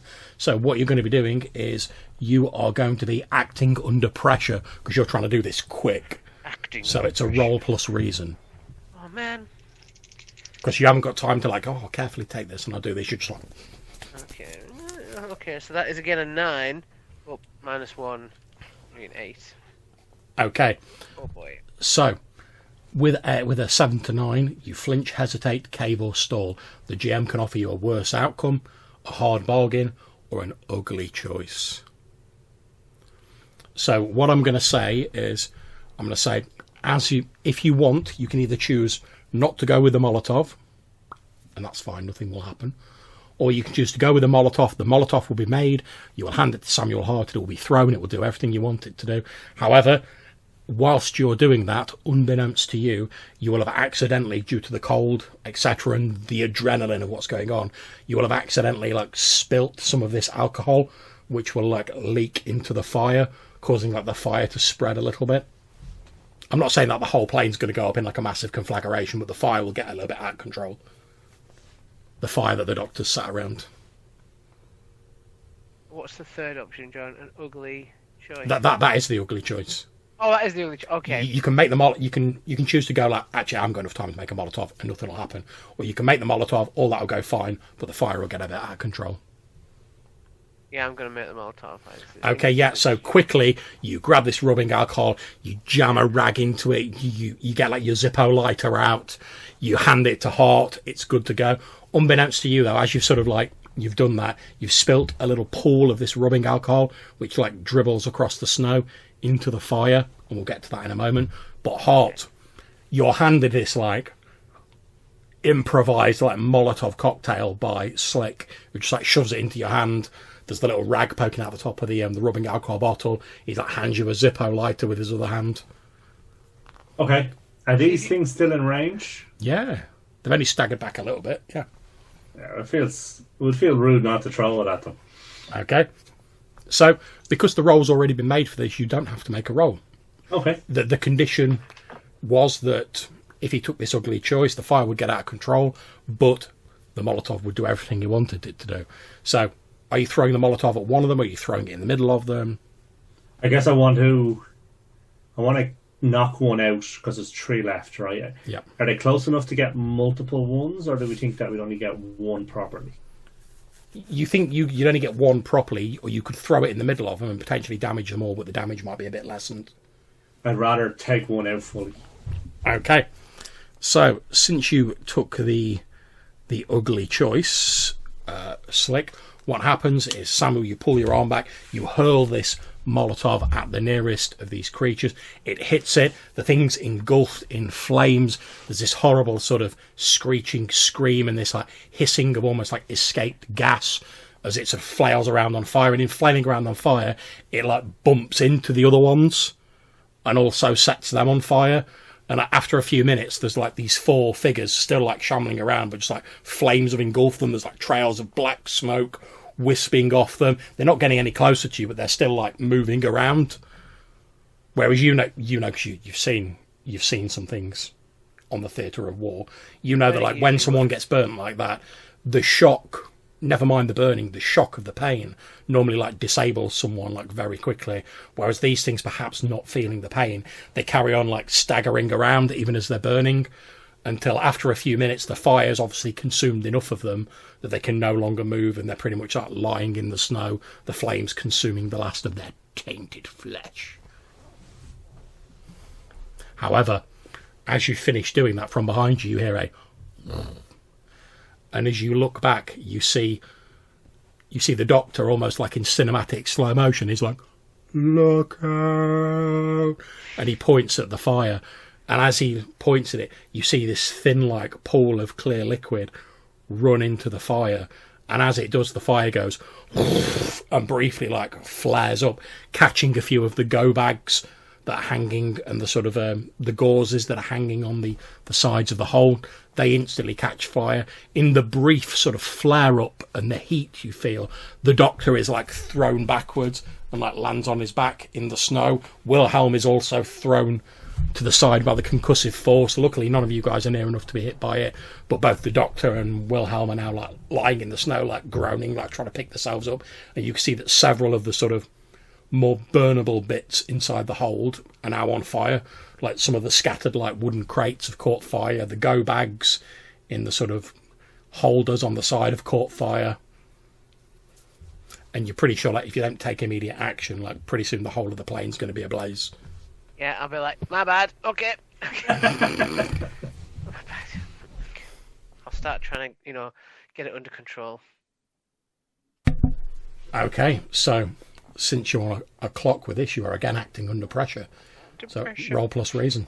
And obviously, if at any point I ask you for a roll and you've got like a special move that lets you do something else, obviously shout up because I haven't memorised all your special moves. I need law for one of them. So that's reason, isn't it? That's correct, yeah. So 6 with my minus. Okay, 6. So you sort of like rush over, planning to, I don't know, maybe scoop up some snow and throw it on the fire, extinguishing it that way. But in doing so, you've like taken too long about it. And by the time you've scooped up some snow, the whole of the inside of the plane, like everything that's burnable, is ablaze. You can see like Wilhelm's like recovered and he's like helping the Doctor like away from the burning plane. He's like, come on, we've got to get out of here, Doctor. Come on, Larry. And Larry's like, obviously a bit dazed because he's been blown back. So he's like, oh, what? And he's like, come on, Larry, get on your feet. We've got to. And he like pretty much like hauls him to his feet and he's like helping him out of the plane. I don't suppose there's a fire extinguisher in here, John?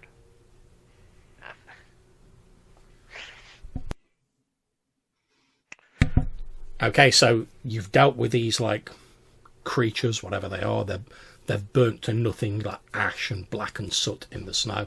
However, the interior of the plane is now on fire. Lowry's being helped out of the plane by Wilhelm. You've had to like withdraw. Slick and anyone else who's in there has had to withdraw because of the severe heat that's coming out. Have I got of the this fuel plane. out that I got though before it catches? Because that's going to make a big boom. Sounds like an act under pressure to me. Can you grab it and get out of there?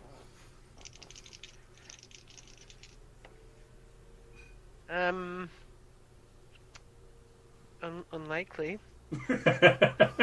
That's a 6.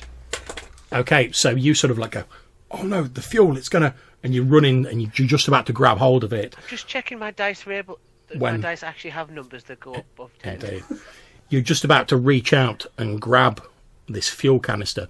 When the fire reaches the fuel canister, there is a loud explosion, and the next thing you know, you're in tremendous pain, Slick, and you appear to be flying through the air at speed. Wilkins and Hart, you see Slick go, I've got to get the fuel, it's going to... And then you just see like his body almost like limp and almost like a rag doll, like flies through the air, and you would take 3 harm from that because you've just been exploded, basically. So the way I believe this works, and correct me if I'm wrong, guys, is you roll 2d6 plus 3, which will be the level of harm you would take. Yeah, that is for the explosion. Yeah. Yep. So roll 2d6 plus 3, please, Slick. Okay. So that's 6 on the two between the two dice. So Okay. that's 9 total. I've just got to find out where the actual table is for this now. Say, Slick, do you have anything for your moves, like being a hard boy? I do. I get +1 armor from having a nice coat. Okay, so that would be 2d6 plus 2. Then, Yeah. And I also have sturdy, which gives me an additional. My harm's reduced by 1. Okay, so in fact, re-roll that, and it's 2d6 plus 1 instead of 2d6 plus 3. Okay. So it's 7 in total. Okay, just give me a moment. I'm just trying to find where the harm thing is. If anyone else knows the page number, shout up. Yeah, I'll look that up. Just a moment.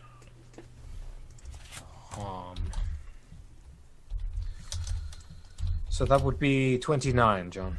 Okay, thank you very much. And on the middle of the page, you've got your options there for the 7. Yep, I see it. So, okay, so I'm going to go for you lose track of someone or something you're attending to. Obviously, I presume you still take the harm, so you still take 1 harm. Okay. Yeah. However, as you're blown through the air, you release your hold on your rifle, and it is lost amidst the flames of the burning plane. Okay, so I'm now rifle-less. Indeed. So you guys literally see Slick fly through the air like a rag doll. He lands about 20 meters away, like lands crumpled up in the snow. And the interior of the plane is burning, but good now. Well, I'm gonna run after him and retrieve him.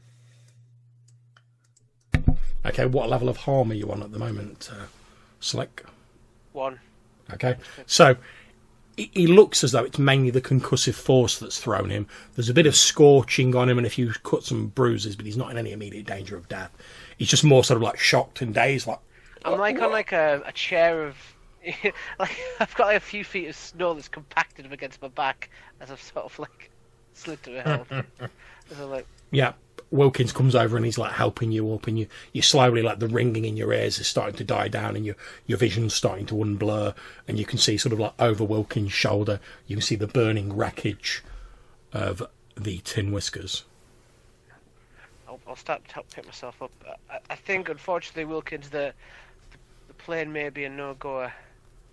We have to seek shelter elsewhere. Oh, yes, Mr. Slickwood. That's entirely the case, especially now. As you're saying that, Slick, you're like, and then you realise you're no longer holding your rifle. Oh, man, that was my second favourite rifle. So I'll take a look around. No rifle. I'll unstrap mine and hold it out to Slick, and I'll press it against him. I was like, "You hold on to this now." Are you sure, Wilkins? This is yours. And it's a nice, like it's one of those like, it's like a sporting weapon with engravings on the. You're not a gunsmith, but you look at this and you're like, this costs more money.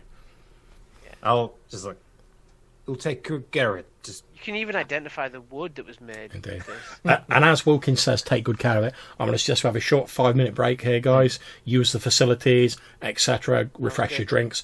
Then we'll give you a bit of time to think about what you want to do next, and then we'll crack straight back into it. So we'll be back in 5 minutes. Okay. All right, cool. Mission break. Be right back.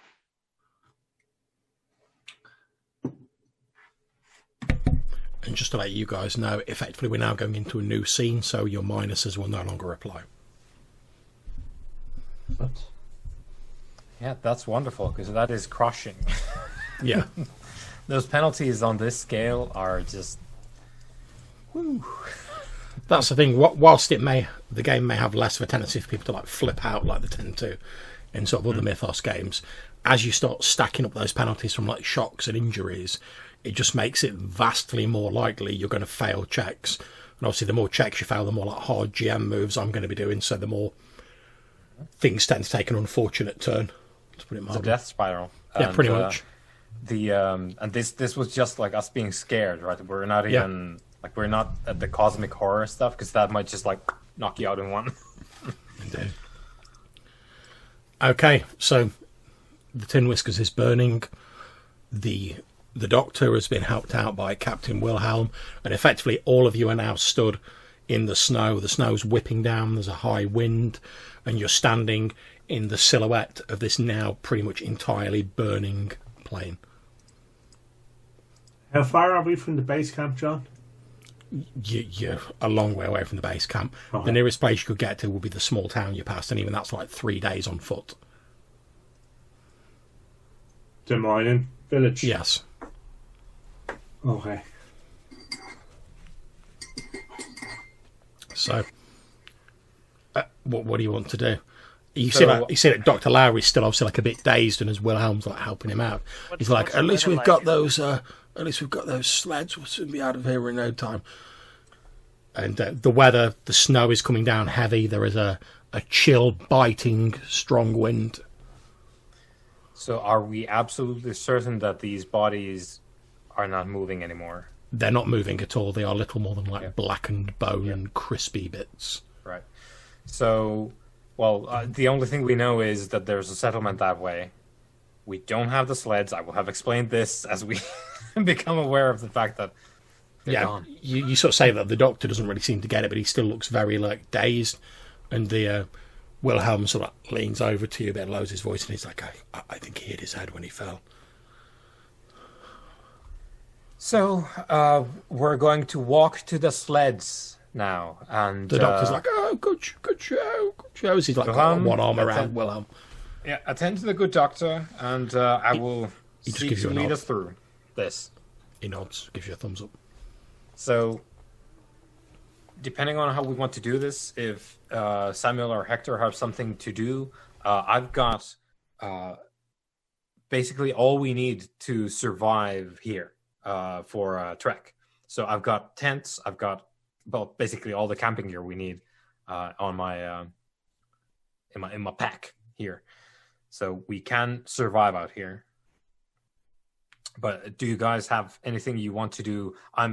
Perilous Wilkins is just suggesting, well, we need help and we need to leave, and all we know is this settlement. So, like, dangerous, stories or no, we need to go somewhere. Yeah, and there's nowhere else, and we won't make it back to base camp without some form I of think transport. we need to seek shelter. Yeah, we need food as well. I've got some, but it's not going to be. I've got a tool belt. Yeah. Okay. Rustlers up something. So how long do we trek? We first need to know what time of day it is, how much daylight we've got left. It's and early whether- evening. You've got like maybe like a couple of hours of like daylight left. Right. So obviously all of this has taken like some time, and you got there sort of like early afternoon. Okay. Now, should And we is it camp like- near the fire for warmth? We could just stay here for a bit because we do have the fire. So we want to spend the night here. As long Better as than those, walking for 2 hours and then as camping long as there. those bodies are definitely. That was all of them. Yeah, We'll have they. to set a watch. We'll have to. Well, as far as there's- you're aware, there were 6 other crew. Yeah. So like 5 researchers and the co-pilot. You dealt with the co-pilot because it was the one who grabbed your leg, and then there were 5 of these creatures, which, if they were the crew, as you assume, they are all now crispy fried. I'll lean into Perilous Wilkins and just kind of infer. Did you check the pilot and the doctor for any fungus or anything like that? Did we manage Well, to not do that? quite yet. I was hoping that perhaps we might do that tomorrow after a good night's rest. Okay. Whatever it is, they're not being consumed alive before our eyes. So I just thought they're- we should, in case we spend the night in Mm. a close proximity to each other. Yeah. I suggest that we take watches. More for Could we have it out with this captain first?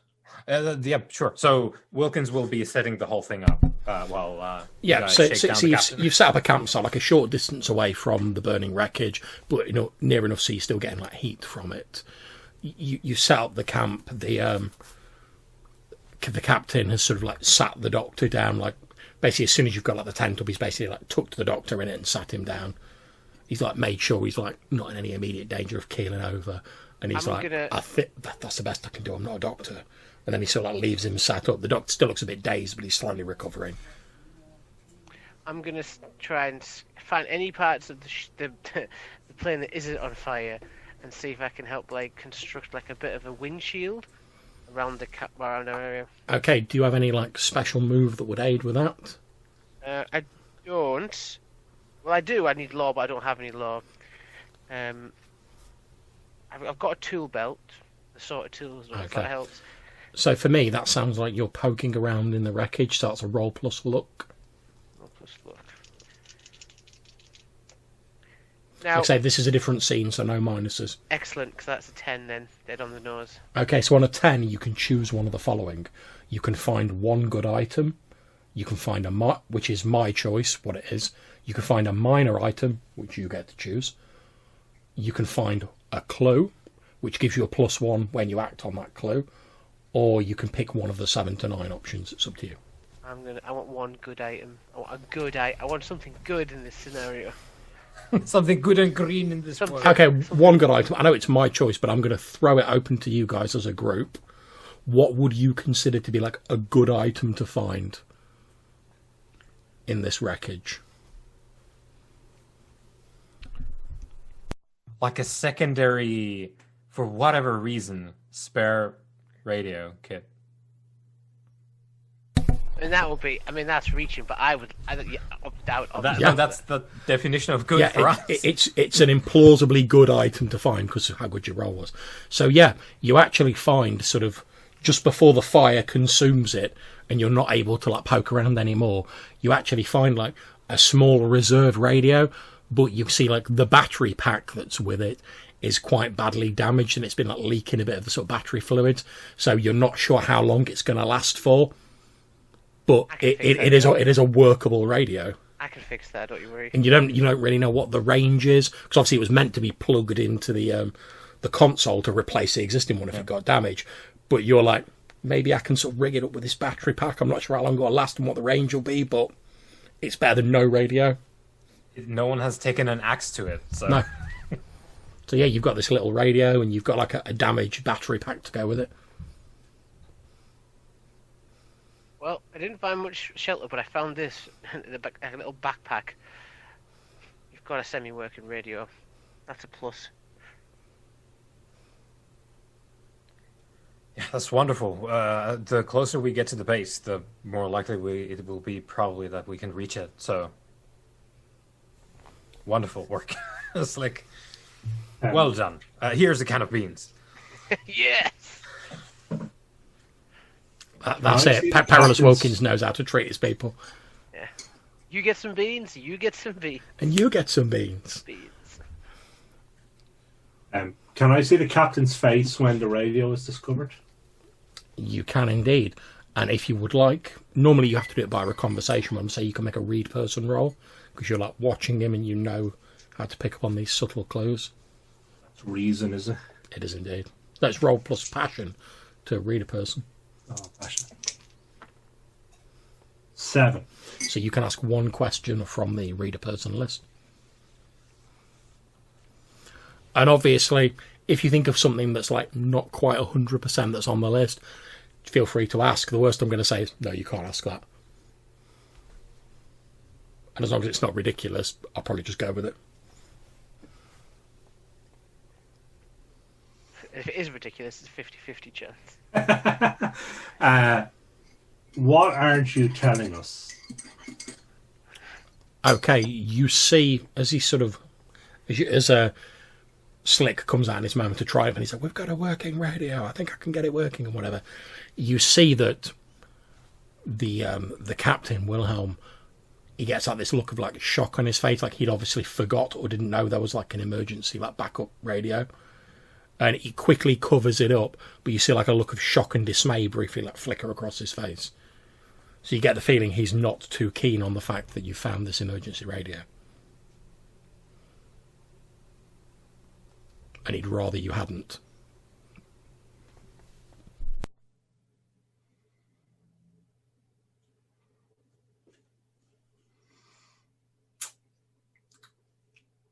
Your idea about your idea about shooting him in the thigh is sounding.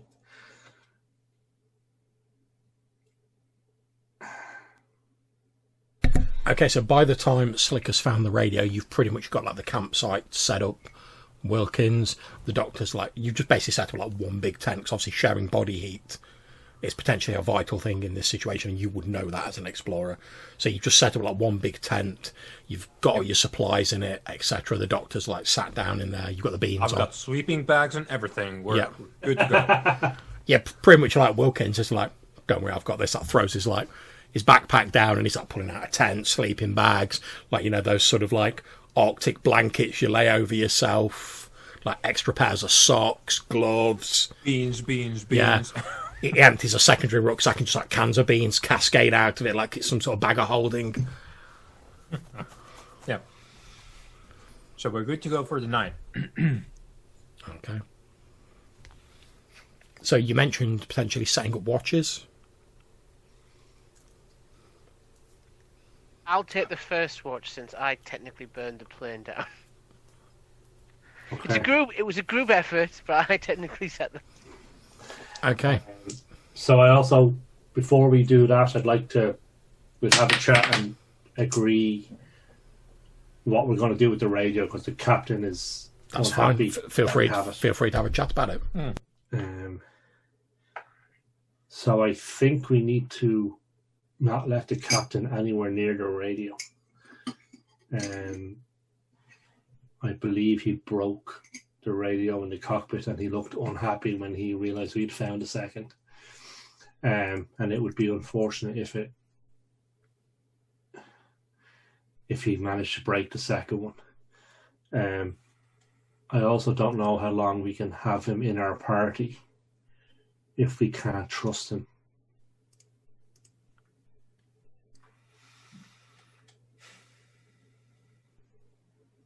Okay. We've got new info. Perilous Wilkins is trying to figure this out. He's got an idea for things that have happened, but he doesn't have the picture for why. So, once again, we're collating information. Wilkins would like to try and figure this out. What is the deal here? Okay, so since you're collating information, would you guys like to make a roll to assist Wilkins? Yes, please. Okay, so roll 2d6 if you're helping and add your trust to it. Let me know what you've got. Obviously, you can do as well, Slick, if you want. 9.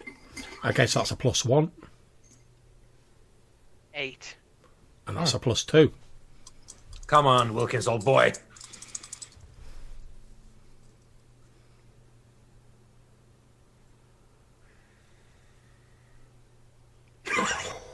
Snickers. Okay, so for a grand total of 6. So close. okay, so yeah, you try and piece all this information together, but it's just not coming together. You're like, I've got all these different disparate pieces of information, but I can't quite see the thread that's letting you. As you sort of lay down to sleep, it's all sort of still like moving around in your head, and it just won't come together. You have quite a sort of. It takes you a little bit of time to get to sleep because your brain's sort of like buzzing with all of this information. Okay, so assuming you're all taking a watch, I assume you're not. Since you distrust the captain, I assume you're not going to ask him to take a watch. No, but also while he's asleep, Okay. I would like to use my methodical skill to poke around in his pockets and gear and see if I can find anything. Okay, so is this like a special move you're using? It's basically a poke around move with a different roll, and I get a clue if I find something. Go for it. Tell me what your roll is and what it gives you. So that's a 7. Okay. So when you poke around, you use roll plus reason instead of roll plus luck. On a success, you gain 1 clue in addition to whatever else you pick. Okay, so with a normal poke around roll, with that score, you would be able to find a hidden area, whatever it would be like the keeper's choice. You could find a minor item, again my choice, or you could determine the presence of a physical hazard. And if there's none present, you would also learn that. And obviously that's in addition to getting your clue. So first of all, do you want to pick which one of those you want?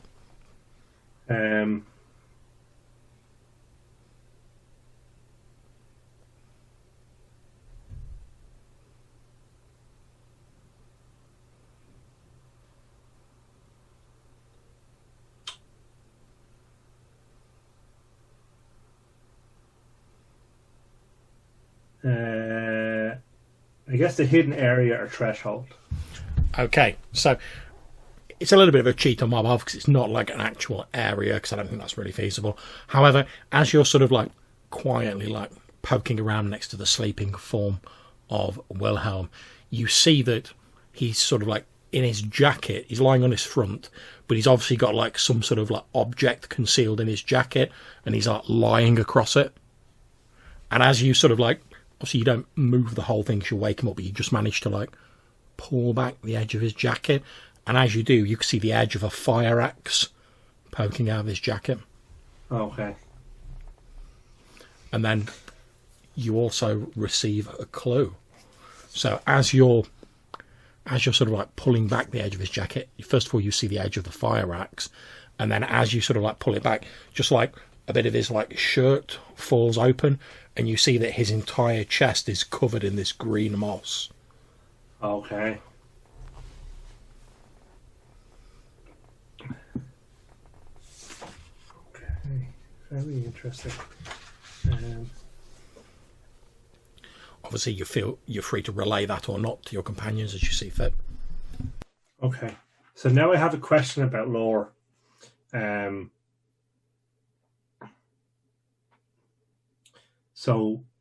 Yep. It says here I can spend a point of lore to reveal one hazard or gain +1 ongoing. Yep. With an NPC. Mm-hmm. So can I use this lore that I just found with this clue to get this +1 ongoing Now, against the you found a clue. Does it say you gain a point of lore? Whenever you discover a clue, gain 1 point of lore. Yeah, in which case you gain a point of lore. You could spend that and go, right, I'm going to get a +1 whenever I interact with Captain Wilhelm. Yes, please, I'd like to do that. Absolutely fine. You've done that, so whenever I say make a roll against him or involving him, just remember you get an extra +1. Cool. And then I will need that for relay. myself.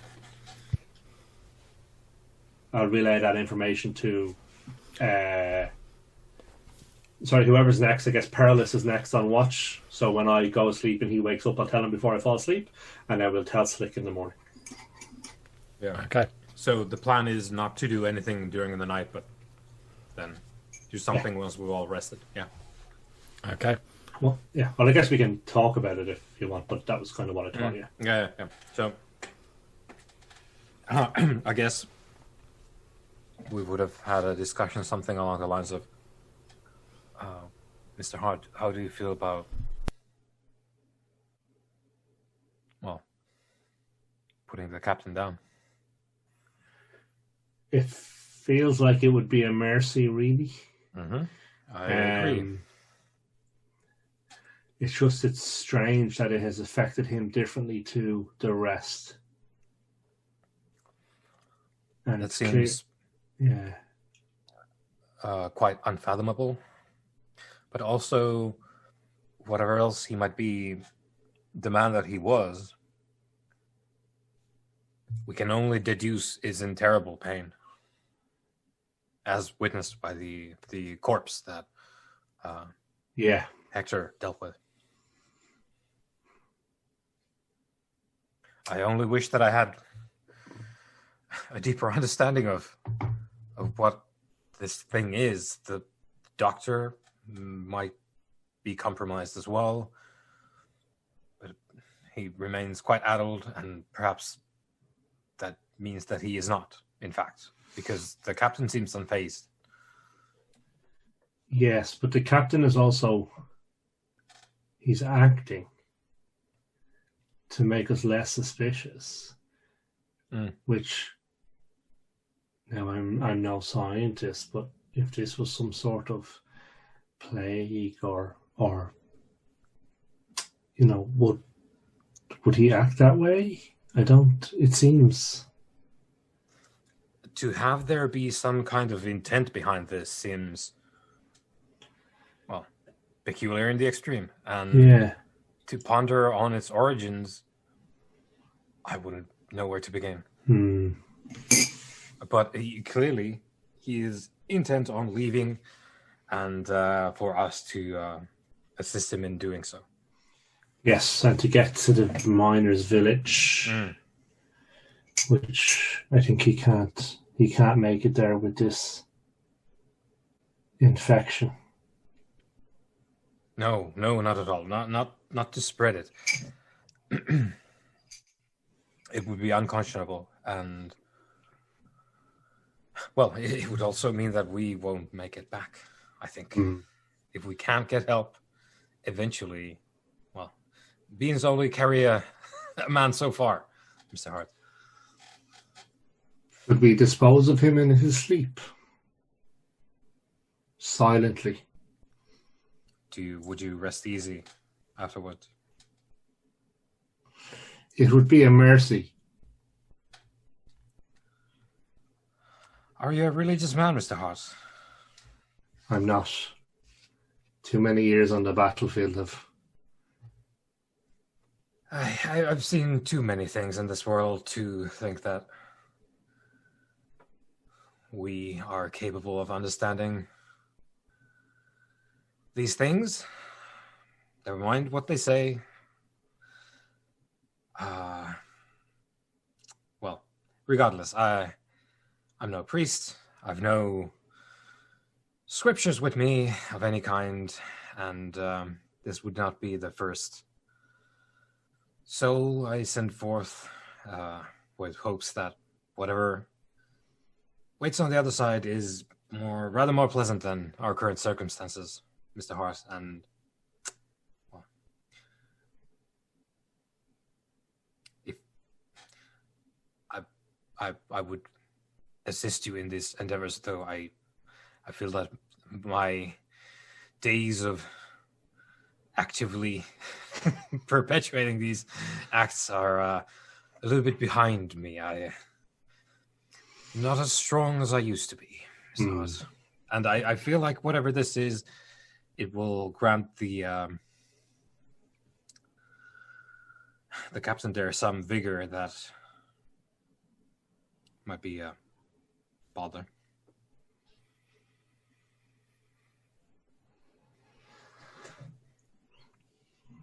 Okay.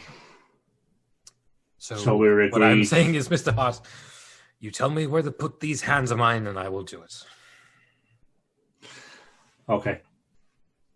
So is there any pillows in your...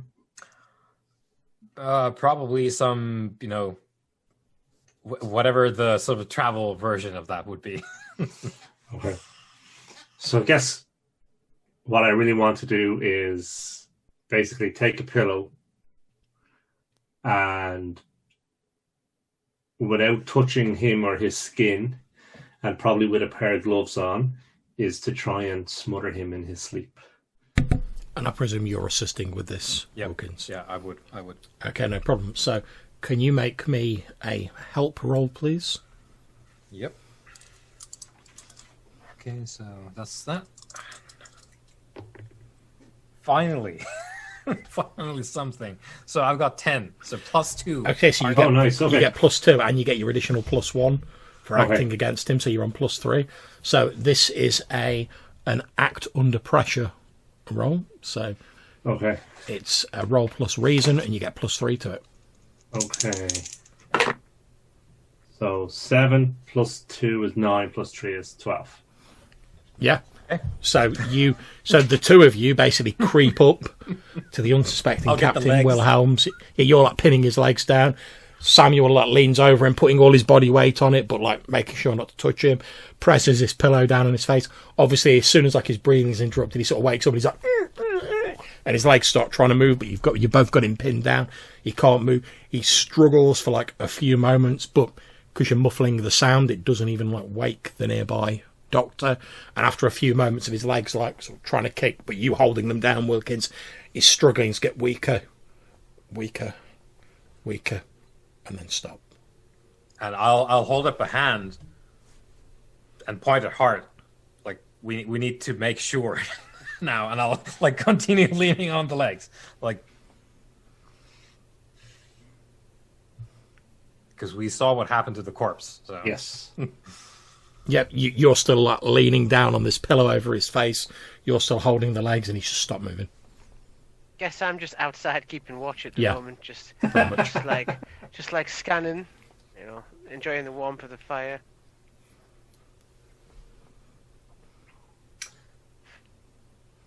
I guess I'll as we eventually release our hold on the corpse. Yep, he doesn't move.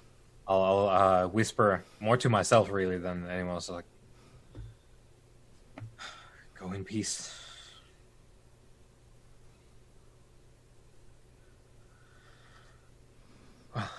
You've released his legs, they've not moved, obviously. Samuel's still like pressing the pillow down on his face, and he's just like, you can't see his face, obviously, but he's just like,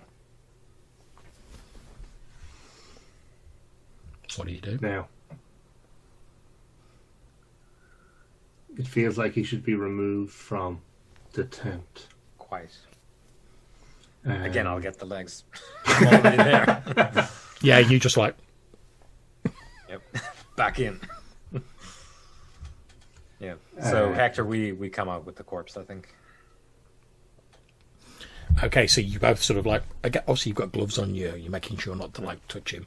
Then expose part of yourself. Of course, you know what's going... Well, you sort of know what's going on. So you're stood out there, slick, on guard.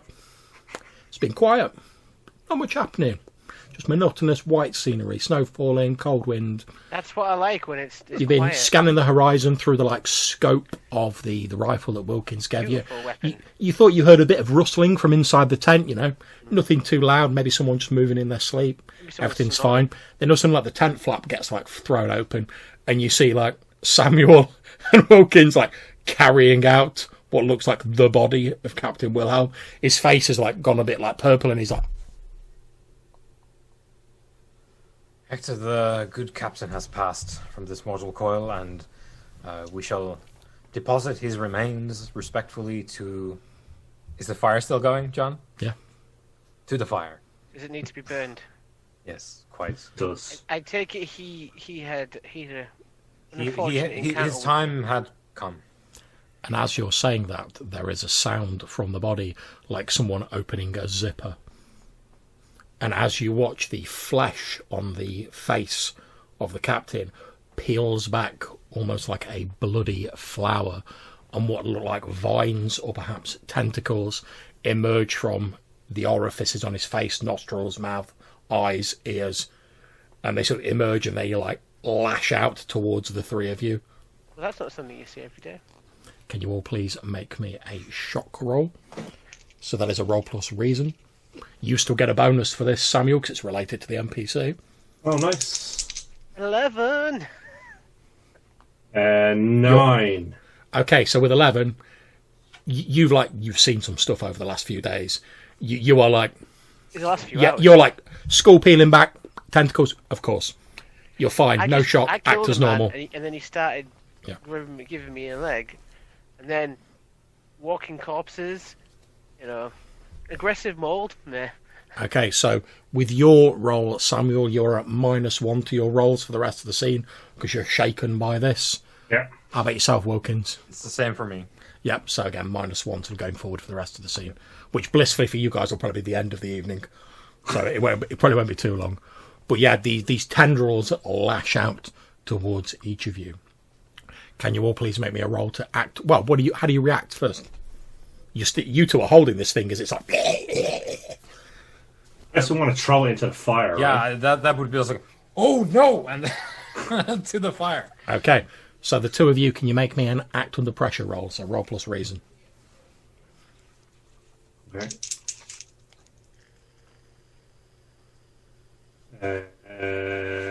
Now, am I -1 plus 1? Yes. Because it's... Okay, so I am 11. Okay. 10. Okay, so as these tentacles lash out, you guys have been sort of expecting something to happen, given what happened previously. So as these tentacles are and like coming towards you, you're like, shit, no.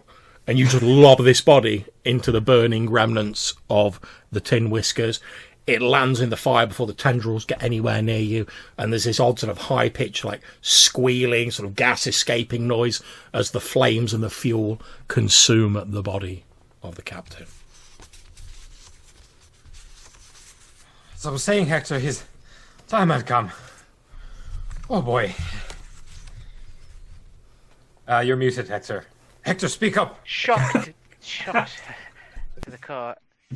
As I was saying, I think he's had some kind of infection to him. Perhaps we should leave this place as soon as we are able. Yes, perhaps, Hector, it had something to do with the vegetation that we saw earlier. You didn't get any on you, right, though, Wilkins, No. when you moved him? No. No? We made preparations for this. Okay.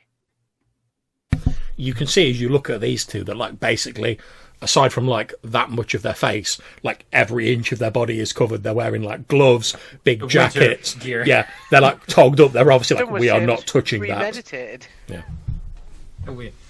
We're not joking about this. Okay. So I will check on the good doctor, and I will. Okay, so you head in. The doctor's still sound asleep. He's you can hear he's obviously like talking a little bit in his sleep. He's like mumbling very softly. You can't quite hear what he's saying because you sort of stood over him. He's like, So, gentlemen, I am quite taxed, and I would dearly like to rest. Let's get some sleep if we can. okay, so at various points of the evening, obviously taking your watches into account, you all sleep. Now, is there anyone who wants to do anything during the evening, perhaps, as you sleep? You know what I'm talking about. So, I will enter a lucid state during my sleep. I thought you might. So, you may roll plus your passion I shall. as you drift off to sleep and enter the dreamlands. I will enter the lands of fancy, the domain of Morpheus himself, and watch me botch this role completely. No, not completely. It's 9. Okay, so you effectively got one hold. You can spend a hold to do one of the things on the list. I will select gaining a point of lore, and because I have Dream Mastery, I will gain 2 instead. That's fine. You now have 2 points of lore. So I have gained 2 points of lore during my dreams. Indeed. And as you're sort of you're wandering through this strange, surreal dreamscape, sort of like with the floating bits of information around that the clues around you in a sort of metaphorical sense, you see in the distance, you see what appears to be like a sort of a verdant. You're still stood in a snowy landscape in your dreams, like where you are in real the world, but you see like a short distance away what looks to be like a verdant green, almost like oasis, like a small just like patch of jungle just amidst the snow impossibly. And then as you look behind you, you can see what appears to be a city, like quite a large city, like amidst the snow, like Boston or New York. And then as you watch, the vegetation in this oasis slowly starts to like grow across the snow, across the gap towards the city. Mm-hmm. And as this sort of vegetation passes you by, and you're sort of floating there like astrally, so it doesn't interfere with you. As the vegetation moves very quickly, almost like one of those stop motion films of plants growing, as it heads into the distance, you see far away it like reaches the city, and then you hear the sound of screaming coming from the city, reaching your ears across the distance.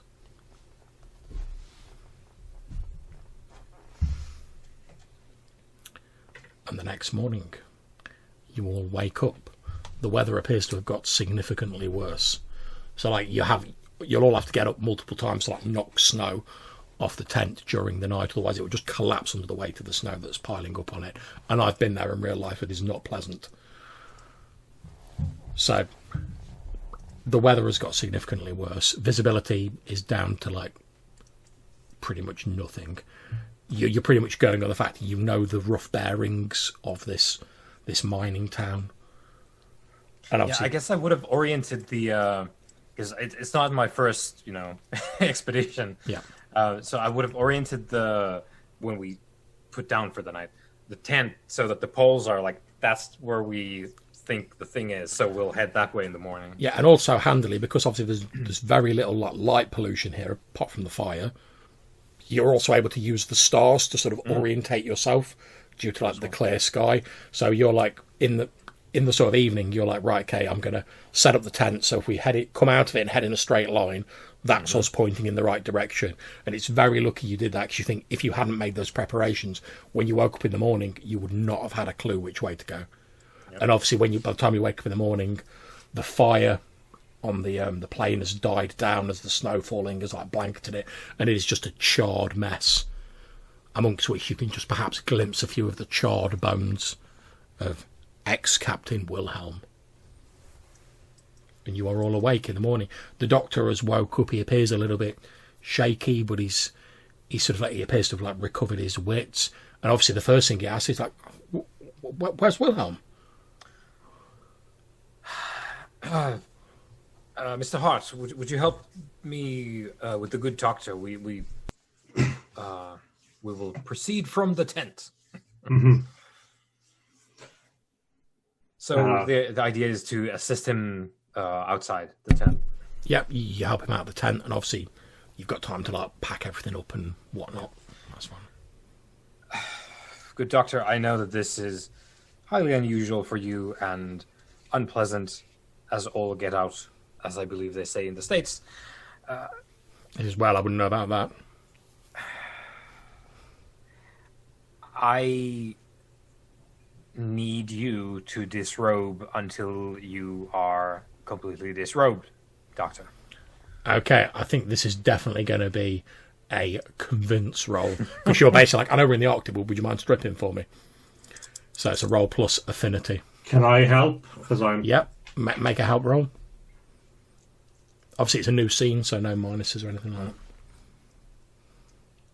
that. 9. Okay, so you get +1. Ooh. That's a 10 with the +1. Okay, so with a +10, they ask you to promise something first, and if you agree, they will do what you ask. So all he asks you to promise is, he's like, look, will you just tell me why? Like, what's going on? The reason why the captain is no longer with us is that he was overcome with whatever it was that you were carrying on the plane that had also done for the rest of the crew. And, Doctor, I am quite worried about you as well, but I did not wish to disturb you in the night, as you seem to be sleeping quite soundly. He sort of nods, and he does start to, like, disrobe, obviously, like, still inside the tent, so he's out the window and whatever. He does start to disrobe, but as he's, like, disrobing, he's like, but all we were carrying was stone fragments and bits of masonry. I don't see how they could have done anything like this. And he stood there. He's fully disrobed. Mm-hmm. You have a look over him. You don't see any signs of this green stuff on him. I'll actually go there and like, get his jaw and like peer in his mouth as well. Yeah, you don't see any sign of the green stuff. I'll give him the full. Yeah, you're like, and this is perhaps a bit incongruous because, you know, like Wilkins does have some of the trappings of like high society from his like way younger years. This is almost as uncomfortable for you as it is for the good doctor. Yeah. So, but like Wilkins, fortunately for himself, he balances that with, well, like when you go into the jungle or the desert, things will happen, and you need to deal with them. So I'll look into his ears. Yeah, you've had to like search yourself and other people for ticks and such like before, and worse. Yes. So you check him over. You see no signs of this green stuff on him. Yeah, and I'll help him dress back up. He seems a little bit sort of put out and embarrassed by it, unsurprisingly. But yeah, you help him like get his togs on again, and all the time he's like, I just don't see how the stone fragments we were carrying could have carried any sort of infection to anybody. There was probably something on the some plant matter, perhaps on the rocks. It seems is that plant matter on stone in the North Pole? Preposterous. It's like you couldn't grow a plant in these conditions. Look around. Do you see any verdant plant life? Any oases or anything? Well, Doctor, it seems like all you need to grow plants in the North Pole is human bodies, and that is exactly what happened here. And that is what I wanted to, ascertain that wasn't the case with you as well. For I would prefer that you remain a doctor rather than a pot for plants. At which point he said, look, what you're saying seems beyond the bounds of scientific possibility to me, but... Quite right. But I appreciate there are some strange goings on. And he says, but look, I'll prove it. And he starts like rooting around in like his bag, effectively. And he said, look, I had this in my pocket when the plane went down. It's only a small sample. And he pulls out like a small sort of almost like rounded rectangular piece of like black stone, which is sort of about that size. He's holding it between his fingers. And as he sort of like holds it out to you, you don't see any signs of greenery on it or anything like that. But you see there's like some strange markings like chiseled into it that don't mean anything to you. Well, I'll take Yeah, it. he lets you take it. So, Doctor, what is this? He says, well, look, and obviously the rest of you can hear this. He's not like keeping this a secret. He's like, well, I probably shouldn't be telling you this. I mean, obviously all our expeditions and our investigations are very hush-hush. Corporate espionage and all of that. But when we travelled to the North Pole to investigate what appeared to be some ruins of an ancient structure that impossibly far north, further than any human expedition has ever been, and we found this strange ruin made of this black stone. Several of these markings that are cryptographs have been unable to decipher. We took some smaller bits of the stone, for it was too heavy to carry much of it, and we planned to take it back to Tecton in the hope that their linguists could unravel the meanings of these markings. He says, and then he sort of pauses, and then he says, then of course, there was the other thing we found. What other thing did you find? He says, now you're probably going to think I'm a little bit addled when I say this, but we found what I can only describe as the frozen corpse of some thing in the ruins. I don't have the words to describe to you what it was. Some sort of mass of frozen flesh, almost like an amoeba. But we took some small samples of it. Obviously, we packed the frozen flesh away. It was all isolated. It was entirely inert and dead. We assured ourselves of that, and we brought a few small cell scrapings, nothing more, back with us. Obviously, now lost in the fire. But it definitely wasn't plant matter like what you seem to be describing. Well, perhaps our skills at botany have failed us, and we have misidentified what has happened, actually.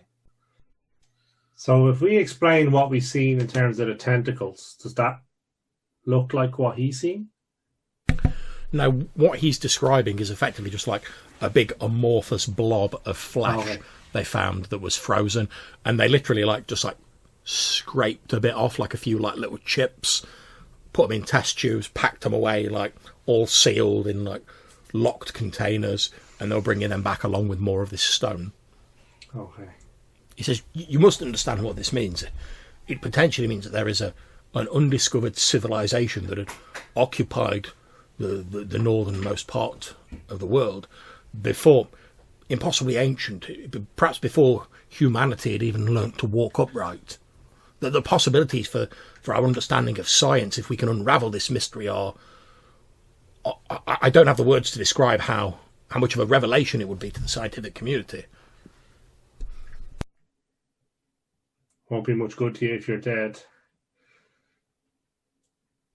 He nods and he says, anyway, the samples were lost when the plane went down aside from that small piece of stone which I've given to Mr. Wilkins, so I fear unless another expedition is mounted, our discovery will be lost.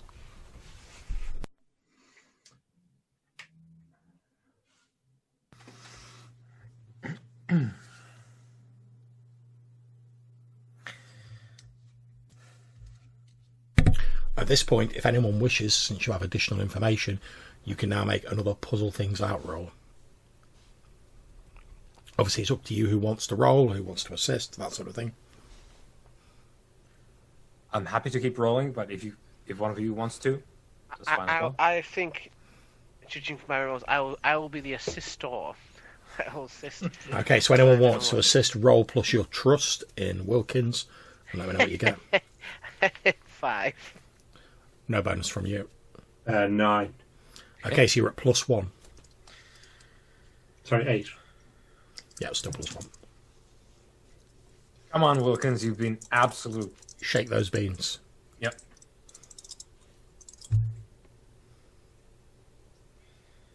Well, it's not the worst, but it's 8. Okay, so you can ask one question from the puzzle things out list.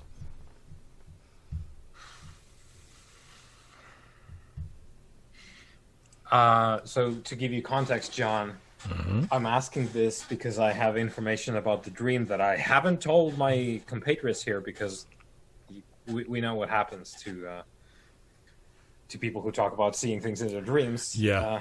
When you go out into the wasteland.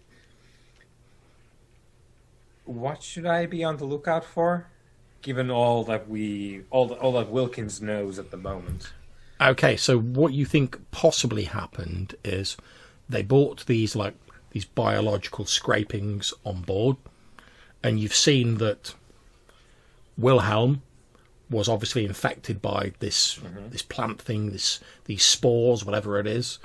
So perhaps it was lying. You've seen also that the vegetation around the plane was frozen, and the creatures that came out were sort of semi-frozen and were moving in like an uncoordinated way, which Wilhelm wasn't.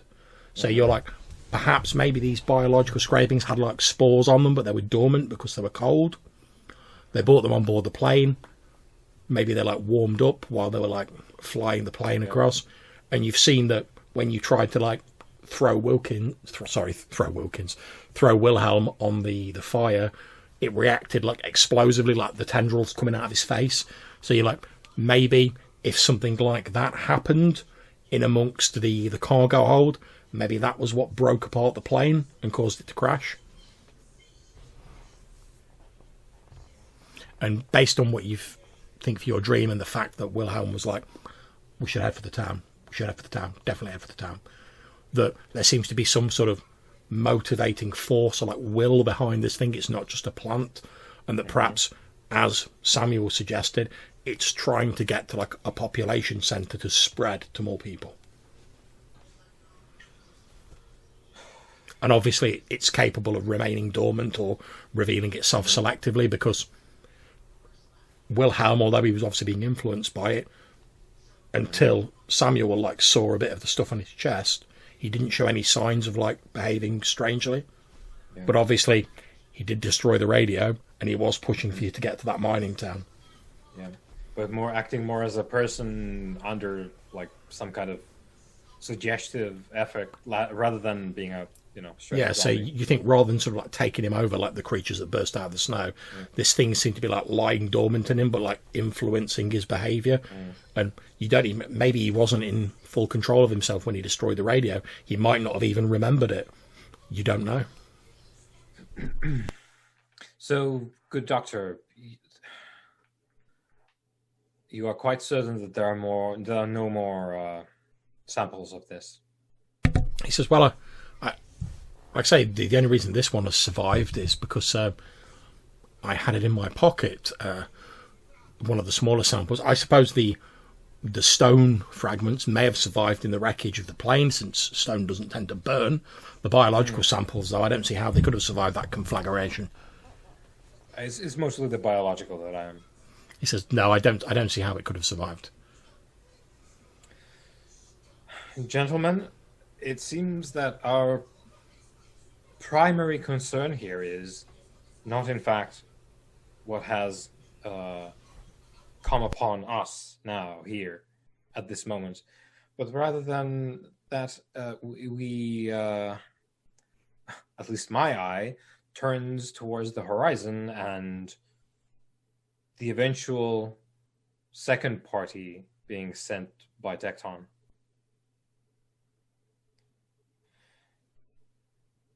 Whatever this is that has done for your party, good doctor, clearly very capable of, well, affecting groups of people very quickly and doing whatever it desires with them. I put it to you that we hold now a responsibility here for many lives with the actions that we take. Should we make it back to Tecton, I would propose to you that we, well, it is the world of business. I have very little prowess there, but I would propose that we come back with a report of no findings. We have found nothing. It was a red herring, a fool's errand, wild goose chase. Okay, at this point, I'm going to ask you to make a convince roll to see if you can get like, the doctor to buy in this, because he's like, this is the greatest scientific discovery in the world.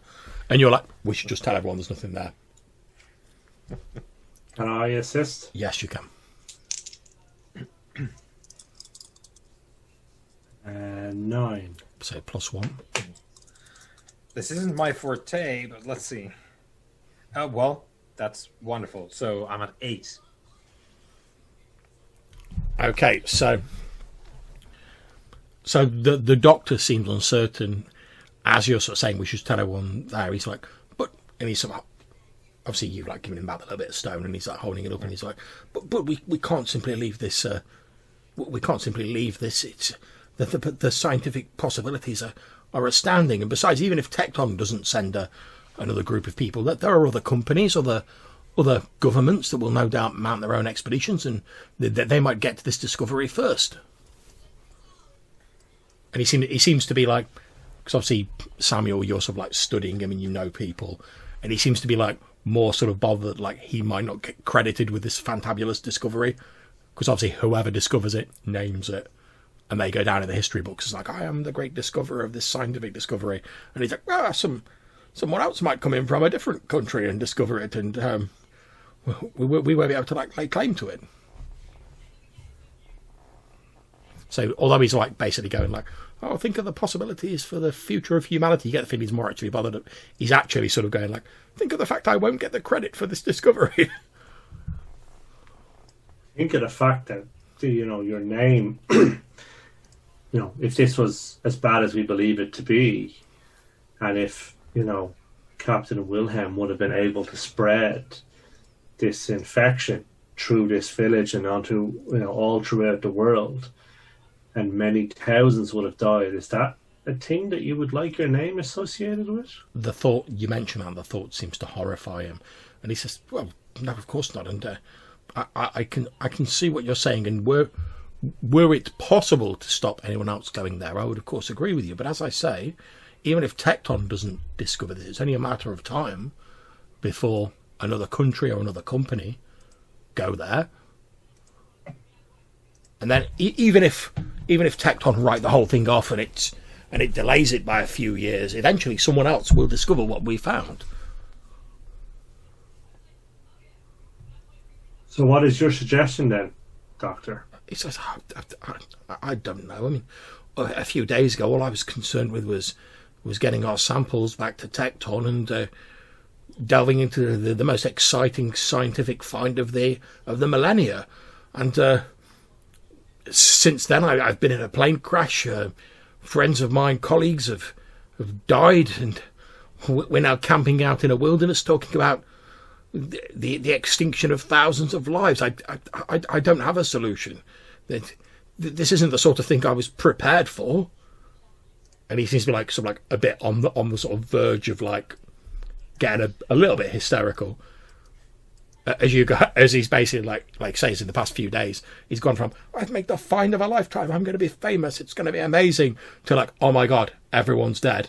They're talking about like the extinction of thousands of lives and me getting blamed for it.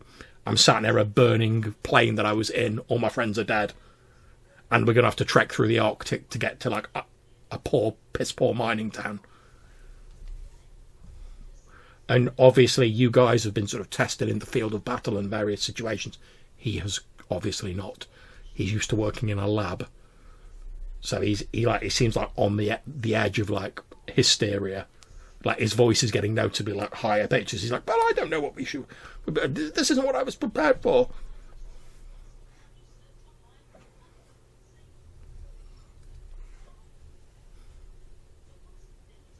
So while all this conversation is going on, what's Slick doing?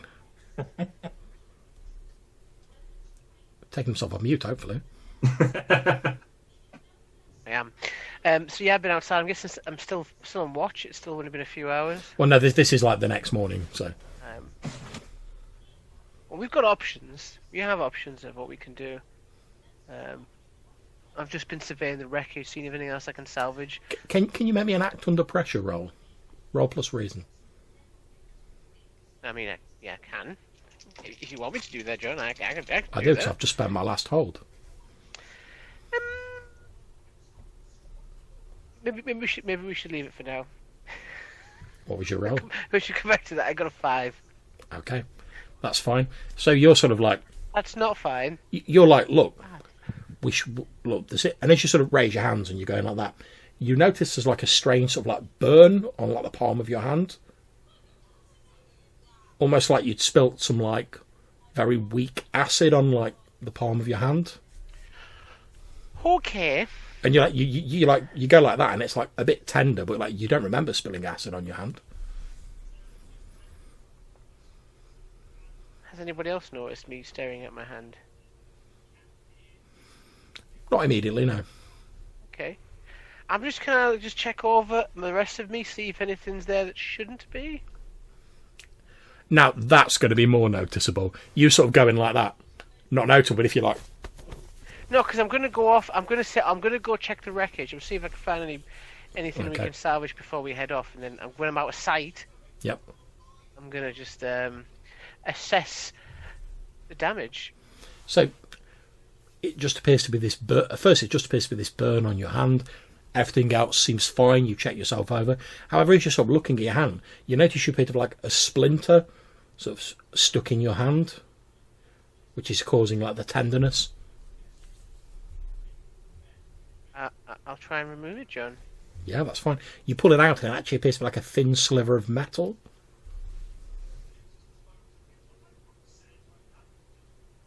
Oh, really? Yeah. Is it a particularly unusual piece of metal? Is it like... No, it just looks like... I mean, it's difficult to tell because it's like a tiny like splinter, but it just appears to be metal. Okay, and I feel fine?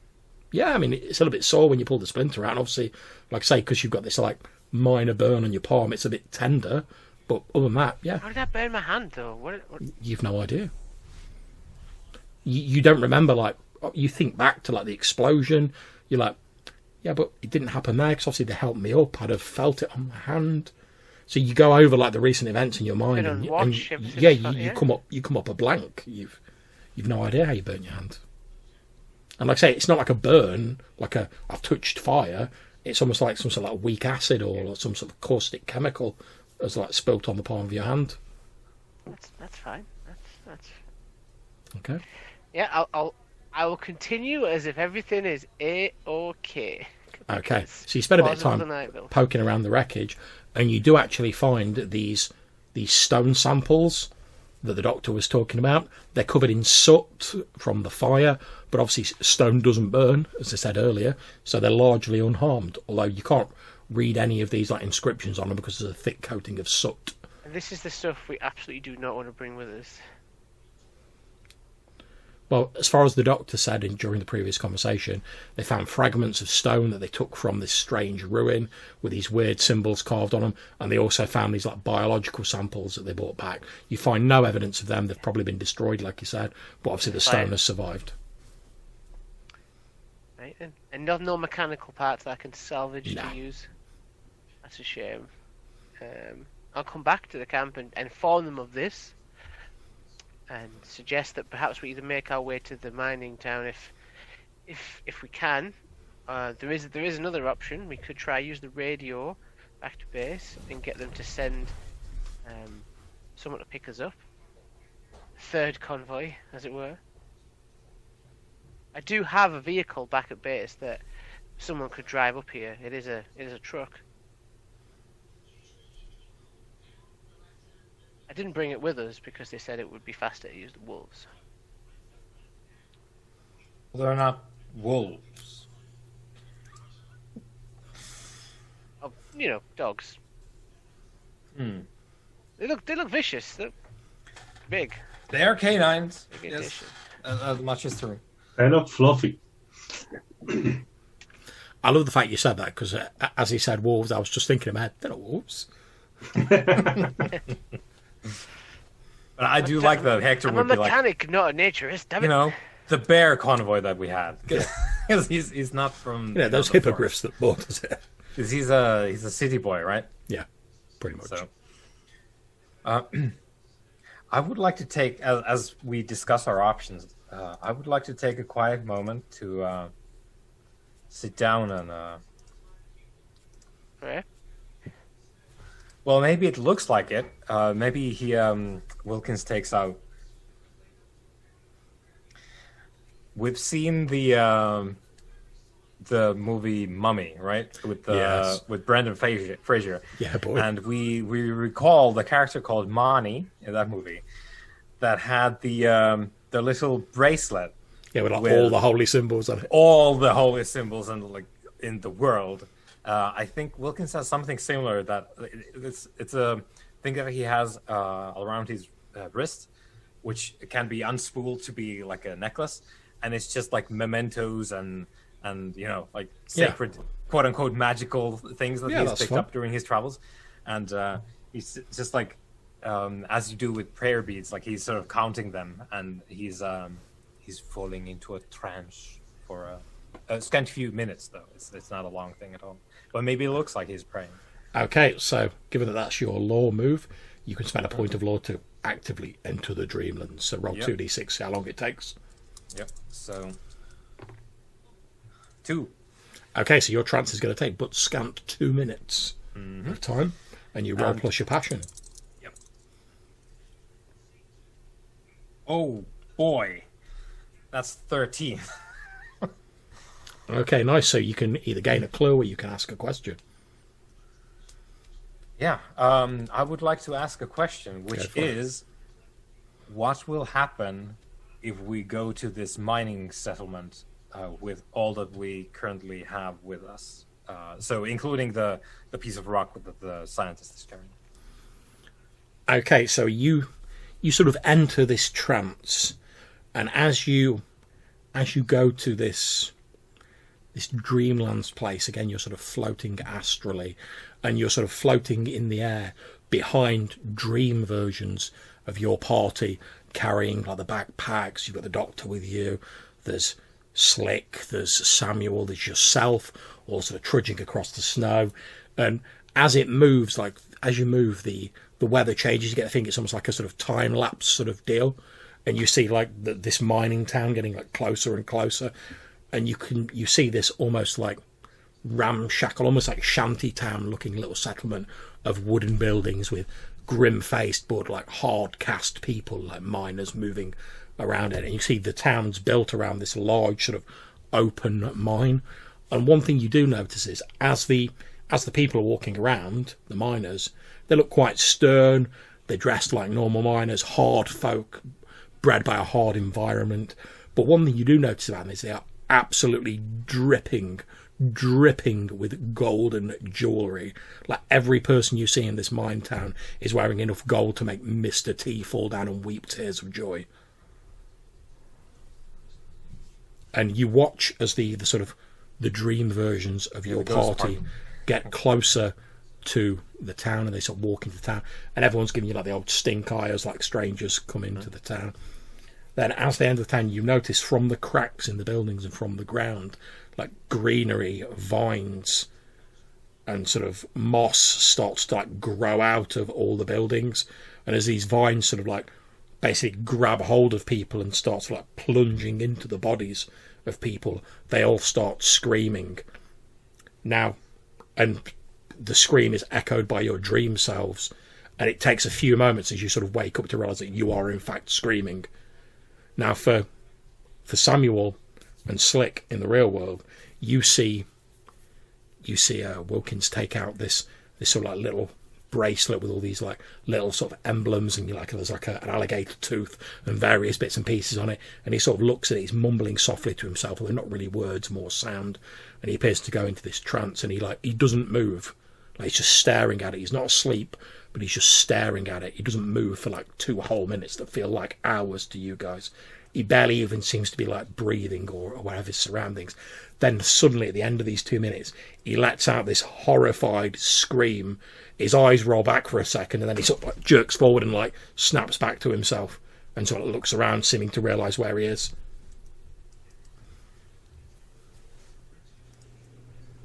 Now, is this a thing we'd have seen you do before, or I'd have seen you do before? Probably counting the beads, sort of. You know, he's got like mementos. He's probably told you, oh, this is an alligator tooth I took on my trip to the Congo and stuff like that. But you've never seen him like enter a trance or react like violently in the way he just has to like staring at this thing. Are you well, Mr. Wilkins? Are they alright there, Perilous? We don't need to worry about you, do we? Always. They don't call me Perilous for nothing. Mr. Slickwood.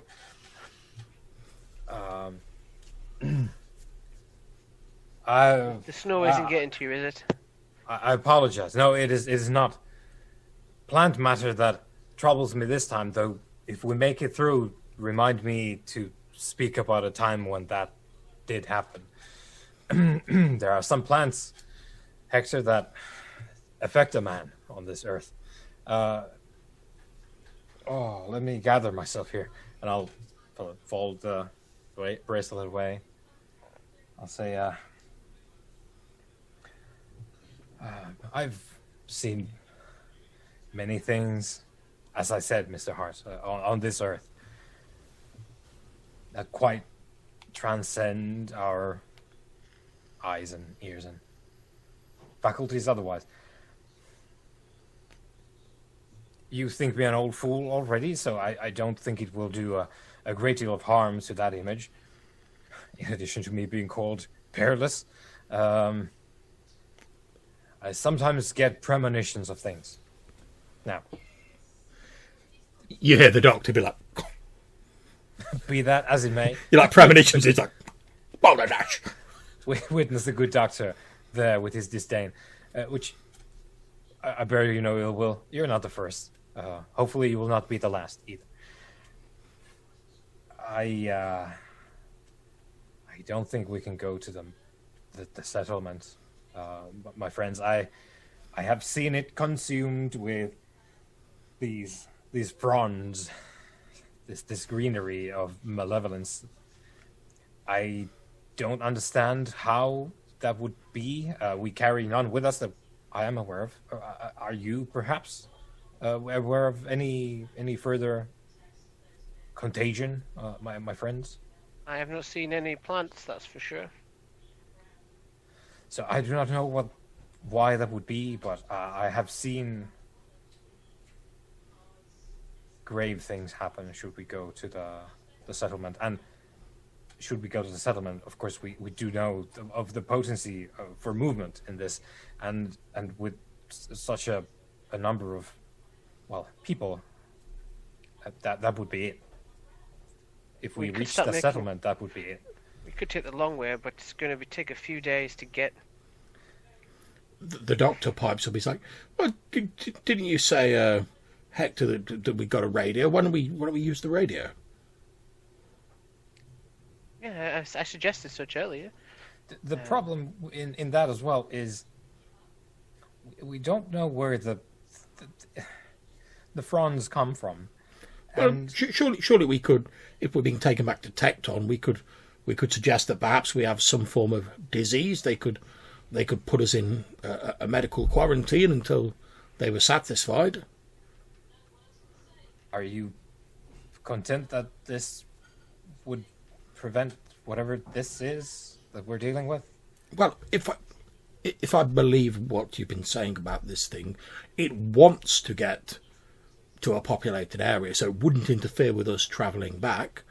And assuming it does not understand the medical protocols, we could make it clear to the people coming to fetch us that they'd have no physical contact with us, and then they could put us in isolation when we get back to Tecton. I know they've got facilities for handling infectious diseases, and they could keep us there until we were satisfied that we'd had a full medical examination and everything. And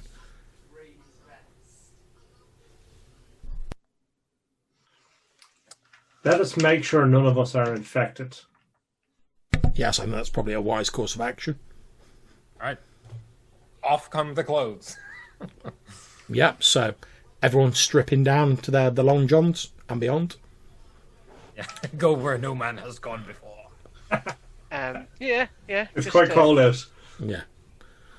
So you all basically like strip down and you search each other. You see no signs of greenery on each other. Now I'm going to ask Slick. Obviously, you were like being a bit cagey with your burnt hand. Obviously, if they examine you in detail, they're going to see that. Uh-huh. Are you just I going won't to? hide it. If they bring it up, I'm just going to say, well, I did it during the fire. Okay, yeah. When I threw it. So the only you find That's minor. a perfectly reasonable, logical, potential reason why that happened. Okay, that's maybe fine. Maybe I just missed it, John.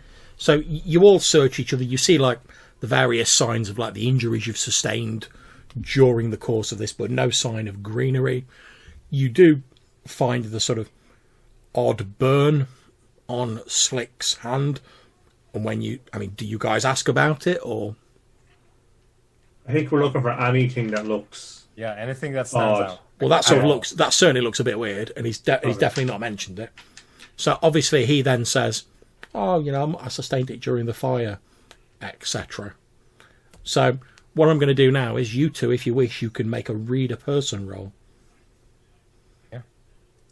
Obviously, one of you can assist and one of you can make the roll. It's whoever. I can assist the good detective. Okay. This feels like his. I'm fine. Anyway. I'm perfectly fine. Maybe you go first then. That's a strong 6. Okay. No bonus. Right, plus passion. Okay. Ooh, that is a 12. Well, Damn! Okay, so you can ask 3 questions from the read a person list, and I will give you the answers.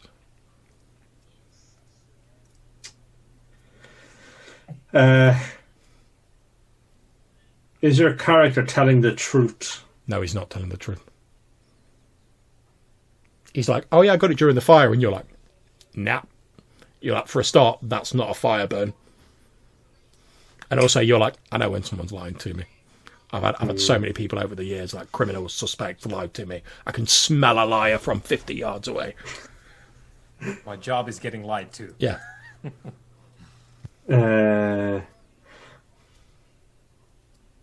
What does your character wish I'd do? Okay, I'm handing this over to you, Slick. Obviously, he's asking probing questions about your hand. What do you wish you'd do? I'm guessing probably stop asking about my hand. Give me the benefit of the doubt, man. There's no plants on it. Yeah, he's basically like, you're getting the vibe that he's like, oh, it's nothing, it's not connected to the plants. I wish you'd just drop it. He's basically giving you like, look, we've not got time for all this. Yeah, Like, let's just crack on. Yeah, I think we do. We'll have to make time. I feel fine. I'm getting a little hungry. What is your character really feeling? Okay, so what is your character really feeling about your hand, the current situation? Concerned, nervous, determined to survive. That's kind of like There you go. He doesn't have any reason to suspect he's been infected. He cleaned his wound in his leg. He hasn't found any plant matter. It could just be he nicked it on something, or he put his hand down on a bit of metal in the morning and he just didn't realise it because he's just so tough. So that's what you get off him. Okay. Okay, so we know he's lying, so therefore we know he doesn't know where he got it. So therefore it's an unexplained... Well, you don't know that he doesn't know where he got it. You just know that he's lying when he Didn't said, get oh, it it was from from the the fire. fire. Okay. So he definitely didn't get it from the fire. Okay, and he's lied about it. Okay. So... Therefore, I'll suggest to Perilous that we should wait and see if it expands. Let us stay here for another 24 hours and see if it expands. We're all set up. We have a camp. Yeah. So, to sort of cut a long story short, you stay there for another 24 hours. You take watches, etc. All that malarkey. Obviously, I know you're going to want to do something when you sleep. That's fine. We'll get to that in a moment. But I will tell you, over the course of the 24 hours, this burn does not expand, and you can see it's actually started to like sort of scab over and heal like a burn would do. However, I expect during the evening, Mr. Wilkins wishes to take a trip into the Dreamlands, so we'll deal with that. I mean, it's kind of, it just happens when I sleep. So, okay. So it's you entering a lucid state, is it? That is very much the case. Okay, here we go. Good. Yes, so that is 11. So you can ask 2 questions. Well, there's the... well, you can take 2 options. Yeah, sorry. there are 2 options, yeah. So, I think it's fair to say that there's something that we're not aware of, John. So I would like to discover an unknown hazard. Okay. So, discovering an unknown hazard, you know that you scraped the bit of green stuff off Hector. However, you don't know how far it had sort of got into like infecting him. So you scraped off the bit on the surface, but that was just like the surface bit. Who knows if like the infection went deeper? And you know that this thing can apparently lie dormant inside people, just influencing them. So he could still be infected, even if he's not showing an exterior sign of it. Right, and then I'll take 2 points of lore for the last No one. problems. Okay. He is the law master. Yeah, this is the thing with the Dreamer. The specific moves that I picked is once it gets going, it does spin. Okay, and at this point, I'm going to ask, can you please make me a roll to act under pressure, Hector? Yeah, Slick's really good at acting under pressure. Slick it up. Oh, that's actually pretty good, John. 11. Okay, that's absolutely fine. The night passes uneventfully. His burn has started to heal over. It's not causing him any additional problems. I feel great. Yeah, he's not sprouting like tendrils of vines or anything like that. He seems I fine. can't wait to get back to camp and put down some roots. I feel like Nice. I might take up gardening as a hobby. Yeah. You know what? I think I might retire. You know, at the ripe age of like 32. Well, to be fair, he's already got wood in his name. That's right. Yeah, King Okay. Wood over here. So you all wake up in the morning. It's a new scene. Nothing untoward seems to have happened. You've sort of had your dream and gained the knowledge you've gained, Wilkins. You think, all of you, during at some point in the night, you heard like wolves, or Arctic wolves, in the distance, but it was far in distance. We can't didn't stay seem to out get here, any guys. closer. We need to get back to civilization. Like, we're eventually going to run out of food. This rage is only going to last so long.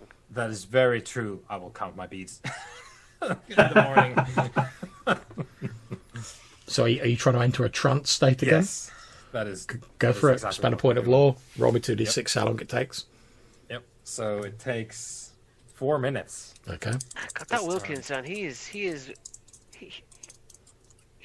really, he really wants to get the itinerary right. You know what I Okay, mean? so we're at 7, so we're right on the edge of glory. Freedom. Yep, so gain a clue or ask a question. Is Hector, in fact, carrying this biological hazard, this alien life form? I'm not going to tell you 100%, but you suspect, given his recent odd behaviour, that yes, he probably is. Which, I mean, yeah, and this is me having this knowledge from my astral vision. So- Yeah, so what you actually see in your dream is you see like a sort of like dreamy replay of the scene where you were like where Samuel was scraping the green off his ankle. However, this time, and this didn't happen in the real world, when he pulls off the sort of green bit, obviously being careful not to touch it himself, you see like as he pulls it up, there's like roots that extend from the bottom of it, like still into Hector's leg. And as he pulls it off and throws it into the fire, these roots are still in Hector's leg, and then they go and like disappear into his leg. Yeah. God damn it. Well, I will take Mr. Hart aside. Yeah, he's like, prep the pillow. You know, it's It's funny. like- I did see what they did to the people in the tent. I was watching. I don't know what's coming. So I'll mention to Mr. Hart that it in certain cases with highly infectious diseases in the more inhospitable places on the planet, mere touch is usually enough to cause significant trouble. And this is the part where Mr. Hart is free to doubt the man of reason that he is. I am quite certain,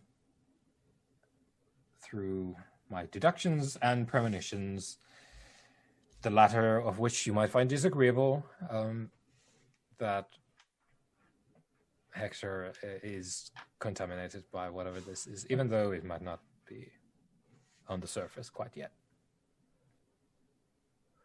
Yeah, I don't know how much credence I give your premonitions. His behavior, however, is reflective of the behavior of the captain. The lies, the unexplained marks, the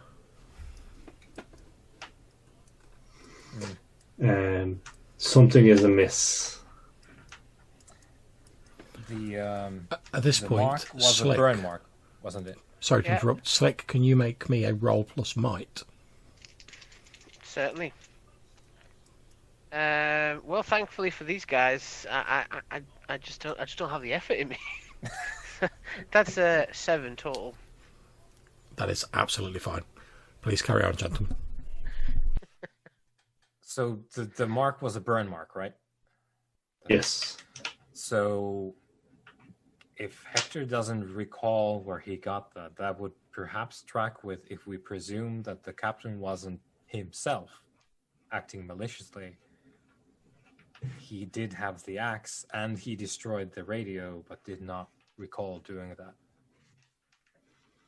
That does track with Hector's burn Yes. mark. At this point, again, we're going to cut aside. Now, Slick, obviously we've not delved too deeply into your background, but Yep. is there a special someone in Slick's life? Someone he's Yeah. maybe been intimate with on a physical level. Yeah. There was a motorcyclist. She was. What was this Yeah, motorcyclist's name? She knew how to use a wrench. Ooh. Didn't even go for a screw joke, Matthew? Nope. What was it? What was this woman's name? Alison Hargreaves. Okay. So you've been sort of sat there. Obviously, these guys have gone off to have their conversation. You just sort of sat there, keeping a watch out, and it's all very monotonous. The snow's falling, etc. Sick of And this white powder everywhere. you've not slept particularly well. You're finding yourself like a bit sort of like nodding. You keep sort of like jerking awake, and you're sort of nodding. Then perhaps you're dreaming when you're sort of like you look across the snow, and you see Alison Hargreaves looking as beautiful as you remember her. She's wearing the same sort of grease smudged overalls in which she was wearing when you were intimate with her. And she walks towards you. She's smiling. She's holding her arms out. Alison, how are you? How did you get here? Did they send you? She just sort of like puts her finger to your lips, very gently, very tenderly, and in the husky voice that you remember, she says, "That's not important now, Hector. All that matters is that we're together." come here. I've got to get you out of the cold. Come sit by the fire. She pulls you closer and embraces you with a passionate kiss. Of course. We jump back over to Wilkins and Hart. And you've been chatting for a few minutes, and your chat is suddenly interrupted when you hear a voice going, "Get out of me!" And you turn round, and you basically see Hector, like, holding the doctor. And he's pretty much got, like, his tongue stuck down the doctor's throat. And the doctor's like... Mr. Hart, the rifle. And as he says that, so Hector, you sort of snap out of this dream, and it's no longer the beautiful Miss Hargreaves that you're holding. It's like the struggling doctor, and you've pretty much grabbed his head, and you're like... And instead of looking into the beautiful face of Alison Hargreaves, you're looking at the sort of disgusted and offended face of the doctor who's trying to, like, push you off, but obviously you're a strong fellow, and he's not. But you've, like, snapped to yourself. You can see it's not Alison who you're kissing, it's the doctor. What do you do? What do you do?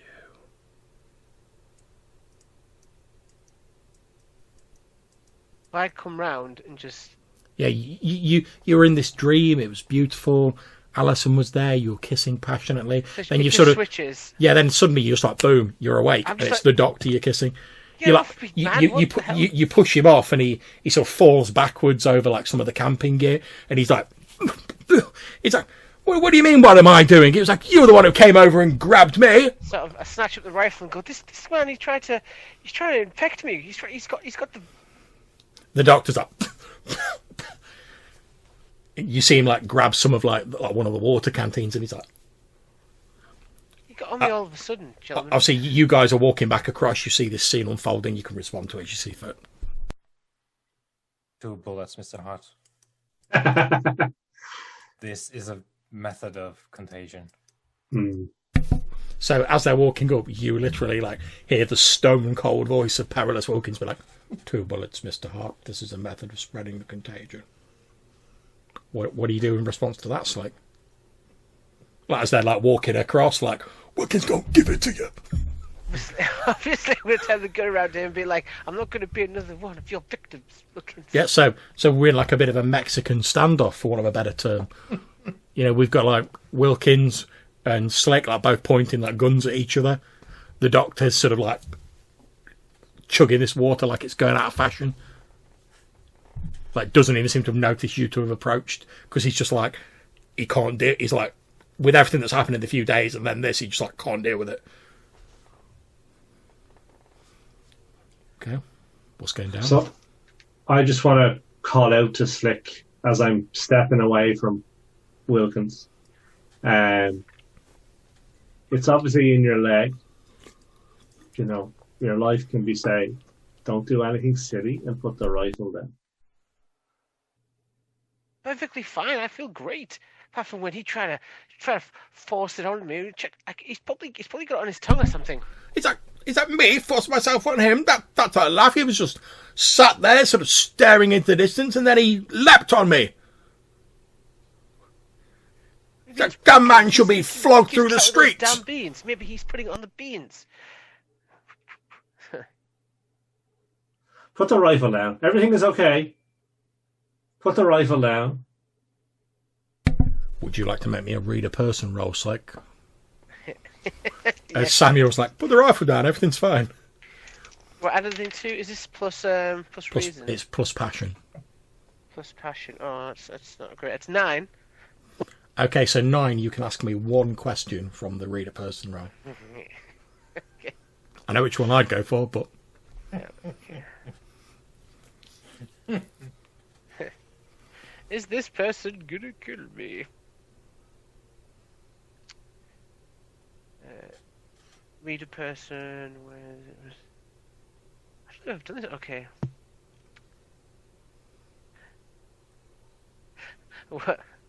What does your character intend to do? Over to you, Samuel. What do you intend to do?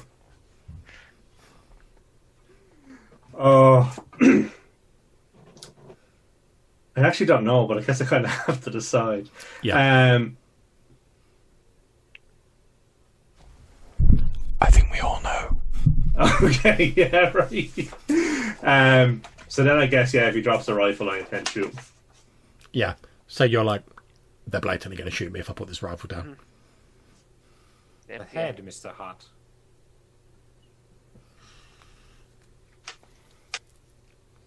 Don't listen to him, Hart. He's probably picked it up when he was checking the plane when we got here. He got to the body first as well. Let's just not make some assumptions here. You cut it off yourself. You know you got rid of it. I just got a little burn. That's all. A burn that you didn't explain. Yeah, because I got confused. I got thrown out of a plane. I turned around and there was a dead man behind me in the tent. Like a lot's happened in the last few days. While you're saying this, you hear the doctor like mumble something about getting himself a stiff drink, and he's like heading towards the tent. So like looking over at like Slick and like giving him the stink eye. He's like, I'm gonna get someone to wash this taste out of my mouth. We can't let him leave. We can't let him. He's not leaving. He's just walking into the tent. Like, Do we have alcohol in the tent? yeah, I'd say you've probably got like a couple of like canteens of 2 like bullets in his brain spirits. too. I will go assist him to drink as much alcohol as I can get him to drink. Okay, so you get into the tent like only like 30 seconds maybe after him, and just as you're pulling out the tent flap, you hear an exclamation of surprise and sort of shock from the doctor. He's like, "Oh, bloody hell!" And as you open the tent Everyone flap, does. yeah, as you open the tent flap, you see he's like sat where the radio is. Obviously, gone in there like planning to like call for some backup, basically. And you see as he's looking at it, like someone has like ripped the wiring out of the radio and basically like smashed the battery, and like the sort of caustic chemicals inside the battery have like leaked everywhere. Hector, I think He's like, the someone's doctor- destroyed the radio. The doctor shouts out sort of over Wilkins. Hector, I turned around like exasperated at the situation. I turned around and I say, Hector, I know this is a hard proposition. This is a hard land. I have a considerable fortune that sustains my frivolous proclivities such as these. I will make sure that your people are taken care of. Hector, please, there are lives at stake. You cannot return with us. Is this what you said to the last team you went with?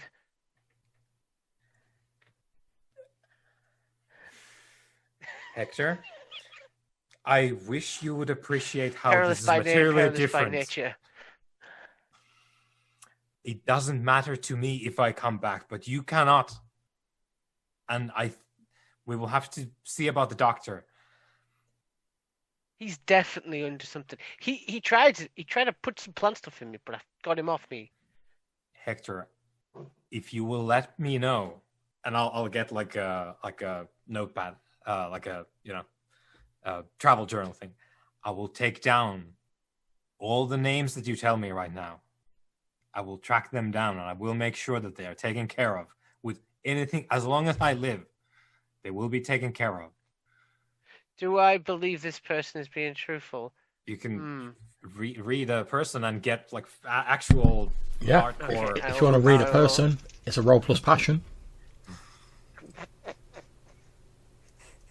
3. You notice like there's a slight sort of like accent on his like, or like harder edge to his voice when he's like, which obviously isn't what you intended, Wilkins, but this is just how he's interpreted it. Yeah. When he's like, "Oh, make me down this note, and I'll take care of your people." Yeah. And you're I'll like, make sure they he's get gonna he's gonna like kill my people. He's gonna kill my family. You're like he's obviously got this idea. Maybe have some. You're panicking a bit given everything that's going on, and your brain sort of like jumped the track a bit, and you're like, "Oh, maybe maybe he's gone a bit mad. I mean, you've seen these like strange visions he's been doing. Maybe like in this weird state, he's somehow convinced that, like, all my family and everyone I know is infected. He's going to take care of them. Yeah, he's going to take care of them. So as far as you're concerned, like, he's going to take this list of names you give him and like kill the people on it. I don't think you're on the level, Wilkins. I think you knew this mission was cursed from the start. You intend to leave us all here to die, just like the last lot. You can say many things about Slick, but he ain't no fool. He's going home. He's going home to his family. What, are you going to shoot Who's me the with my own rifle gun? aimed at? Sorry, yeah, Hart, you go. The rifle isn't like aggressively aimed at anyone, but it's kind of ready to come up at any second. It's kind of like loose. Okay. And just to check, you guys are all sort of like stood outside of the front of the tent now, like having this like showdown, Yeah. basically. Yeah. Okay. Why is there a meteor coming down, John? It's the end of the world. It's 'cause- Nope. Just checking so we all know. Yep. We all know the framing of the scene.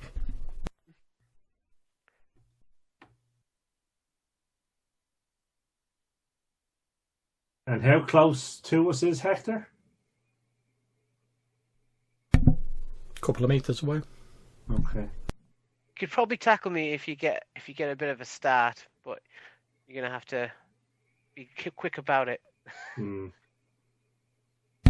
Yeah, basically, just to give you an example, let's say you decided to resort to violence. You're like, I'm just going to tackle him to the ground.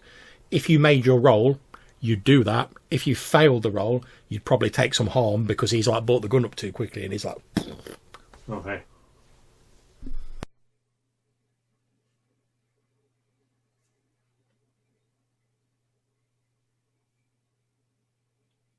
Up to you, Hat.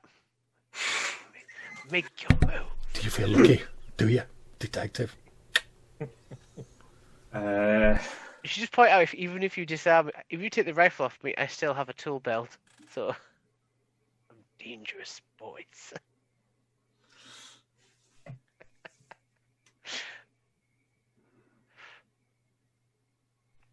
Well, What's the whilst we're having the stare down, Wilkins will continue with his pleadings.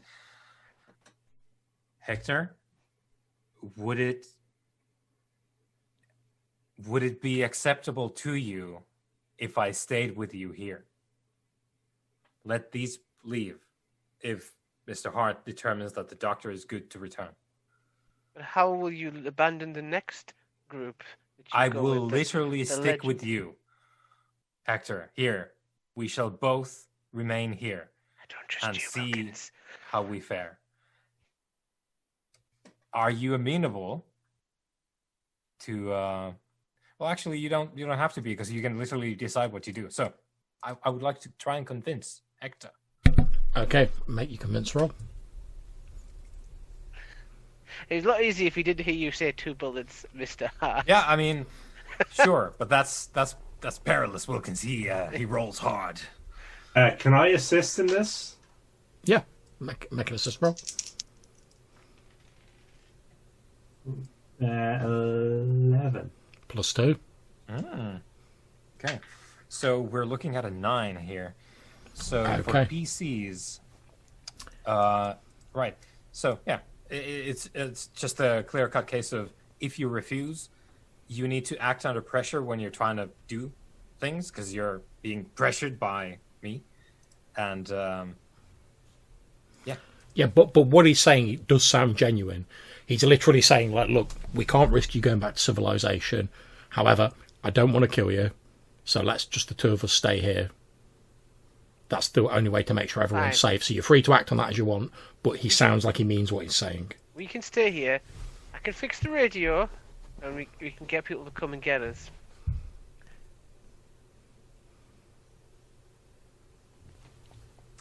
Doctor, bring out the radio. Okay, you shout that, there is no response. Mr. Hart? I was like, go check what's going How on. many in the- bullets has Mr. Hart got? Okay, you head into the tent and you see that someone has effectively like slit the back of the tent. So there's like an open like flap at the back of the tent, and there is no sign of the doctor.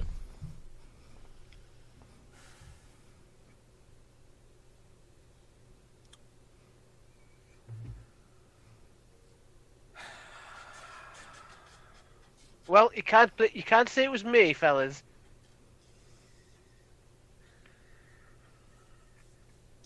With me, I'll head after the doctor in the snow. Okay, so this is an act under pressure roll, so it's a roll plus reason. If anyone's going with him to assist, you can roll to assist. Yeah, I'll do that. I'm staying right where I am. Trust that man. 13. So plus 2. Okay, we're looking at a that's a 9 again. Worst outcome, hard bargain, ugly choice. Okay, so I'm going to offer you the choice. You can choose to catch up with the doctor. However, when you catch him, it will be literally like just near to the outskirts of the mining town because he's got quite a considerable head start, and for reasons he's not being slowed down by the weather. Or you can choose to repair the radio and get you 3 out of here. Catch the doctor. Okay, so who's going with Perilous to catch the doctor? Not me. I'm going to fix the radio, John. Okay, that's fine. So you guys, you've only got a few split moments to make this choice because every moment you take, the doctor's getting further away and nearer to the mining town. So are you guys going to stay with Slick, or are you going to leave him and go? Wilkins has to go. Yeah, Wilkins has to go. I will go, but can I take part of the radio as I go? Yeah. You pull some bits out of the radio, that's fine. You're not a technician, you don't know what it is, but you just like, Yeah. just like grab a handful of wires and like circuits and like rip it out of the radio and stick it in your pocket before you go. Okay, and you two head off.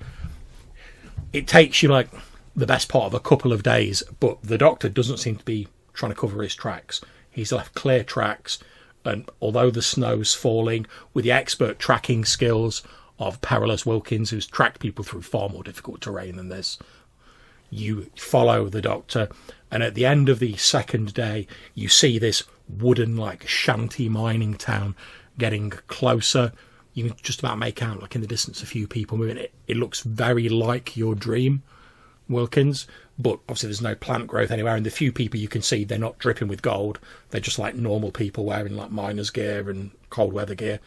So like, a few of them have stopped and they've sort of like looked up like a bit curiously. And ahead of you, probably about 50 metres away from the outskirts of the town, you can see the doctor. He's like, there's frost all over him.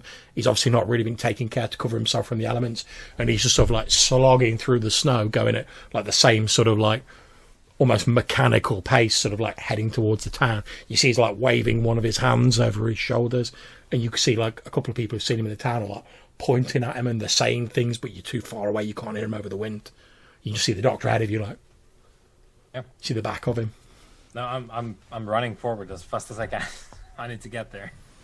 Okay, no problems. So make me a roll to act under pressure.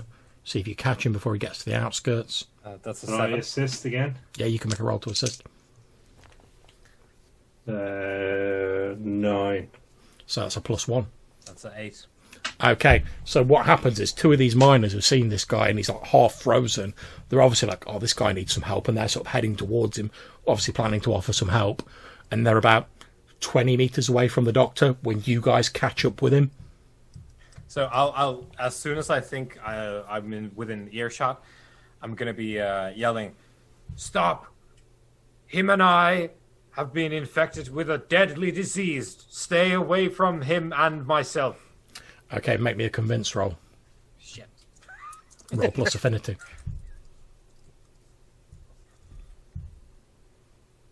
Okay, wonderful. This is the stuff of horror movies, because it's almost, but not quite. It's 6. Okay, so with a 6, they basically catch you saying like, we've got an illness, and they're like, oh my god, he's ill, we've got to help him, and they're like double their pace, rush over. They get to the doctor and they're like, oh, are you all right? You look half frozen. Like, one of them throws a blanket over him. They sort of start sort of like, oh, you okay? Okay. And you can see that you're now close enough. You can hear that he's like not speaking. And these 2 like miners are like, oh my god, are you okay? You look half frozen. We've got to get you some help. But you two are like jogging up. You've about caught up to this small party now. And then as you get level with him, you notice like the doctor starts to like shake slightly as though he's having some sort of palsy or like seizure. And these two people are like, oh my God, he's on the verge of exhaustion. We've got to like get him inside. And then again, you hear this like, zzz, and you see like again the doctor's face like peels open, and these vine-like tendrils start to burst out of the orifices of his face. Just as you guys are like getting up to him, these two people are like, oh my God, what the hell is that? And they're like falling back, sort of holding their hands up. What do you guys do? I think it's a pretty safe bet to say you've realised the doctor is infected. Yeah. I'll shoot yeah. the doctor. Yeah. Make a roll to resort to violence. Ooh, 6. Okay. So, you do... Can I assist? I was going to say, that's why I was being slow. Yeah. Do you want to assist? So the because I was thinking of like how, but then I realized you have your 38, and you're using a rifle. Is that correct? Or No, I just have the 38. I didn't 38. have a rifle. Ah.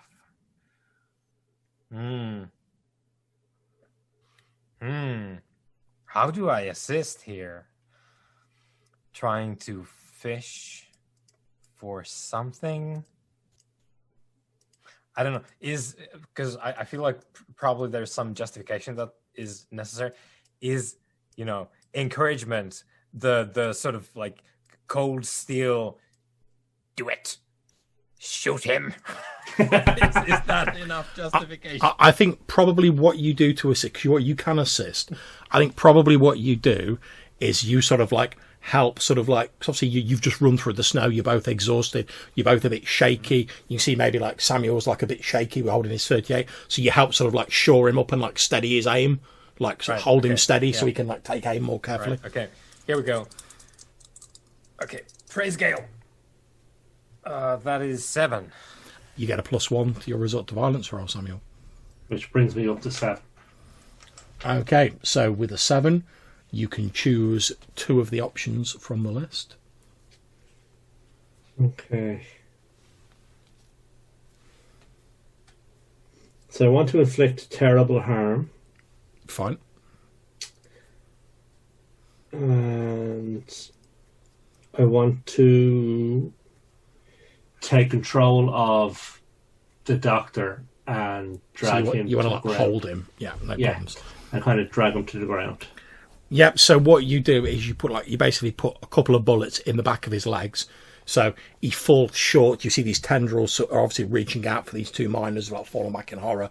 But you managed to put a couple of shots in his legs. So he like fought with the help of Perilous steadying your aim. So he like falls backwards as you like blow his kneecaps out. So the tendrils don't reach these miners. And as he falls backwards, this flesh flower that is now his face sort of like reaching up towards you. You literally like step up to him and you're like into his face and his head just detonates. And after a few moments, like thrashing about, he lies still. The miners are obviously like, oh my lord, what the hell was that? Get some petrol, quickly.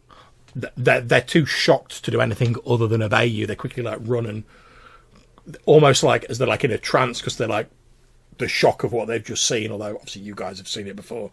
They come running back and they've got like one of those old like metal canisters of like fuel, and they just sort of like hold it out to you like. I'll put it on the. I'll douse the body. Yeah, you're like blub, blub, blub, blub, blub, blub, blub, blub, like cover him in fuel. Yep. Yep, you take out one of your like flares from your kit, throw it on top of the body. The body is engulfed in fire. Congratulations, you have reached the doctor and prevented him from infecting this mining town. And as we're drawing to a close at the end of the game, we're going to go to potentially the last roll of the game. Slick, can you repair that radio? Yep. Well, John, I have a move here. I thought you might. I have a move here which says you may repair a broken machine with a roll plus reason. Go for it. So all I gotta do is make a roll, right? Yeah, that's all you got to do. Sure, sounds like it. Oh, that's a 9. What does it say for that result on your... 7 plus. You use D6 packs. Fishing machine typically takes D6 hours. Do you have parts to start with? I don't know if I have the parts to start with, but it depends if I can It would salvage say on it. your- It would say on your equipment list you have so many parts. Not by default, no. I'm going to allow you a roll. I'm going to allow you a poke around roll. How does that work? Is it just 2d6? That's 2d6 plus luck, and this is to see whether with bits left around you can salvage enough to repair the radio. That's a 8. Okay, so I'm going to say you find a minor item. You have found the parts. Okay. So it takes me 2 hours to repair the radio. It doesn't matter, they're like 2 days away. I thought maybe the cold gets me or something like that, or a wild badger. Okay, so Badger.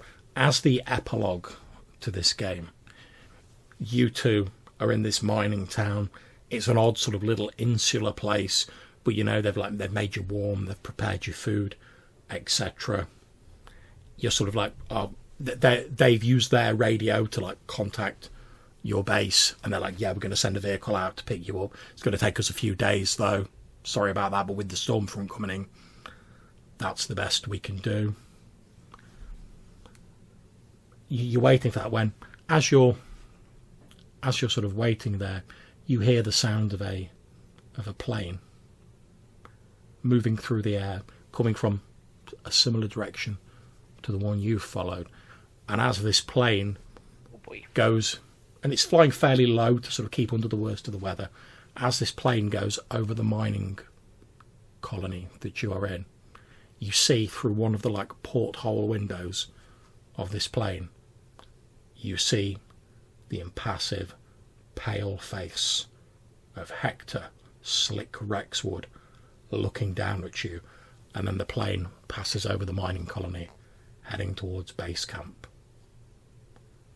And that is where we end the session, gentlemen.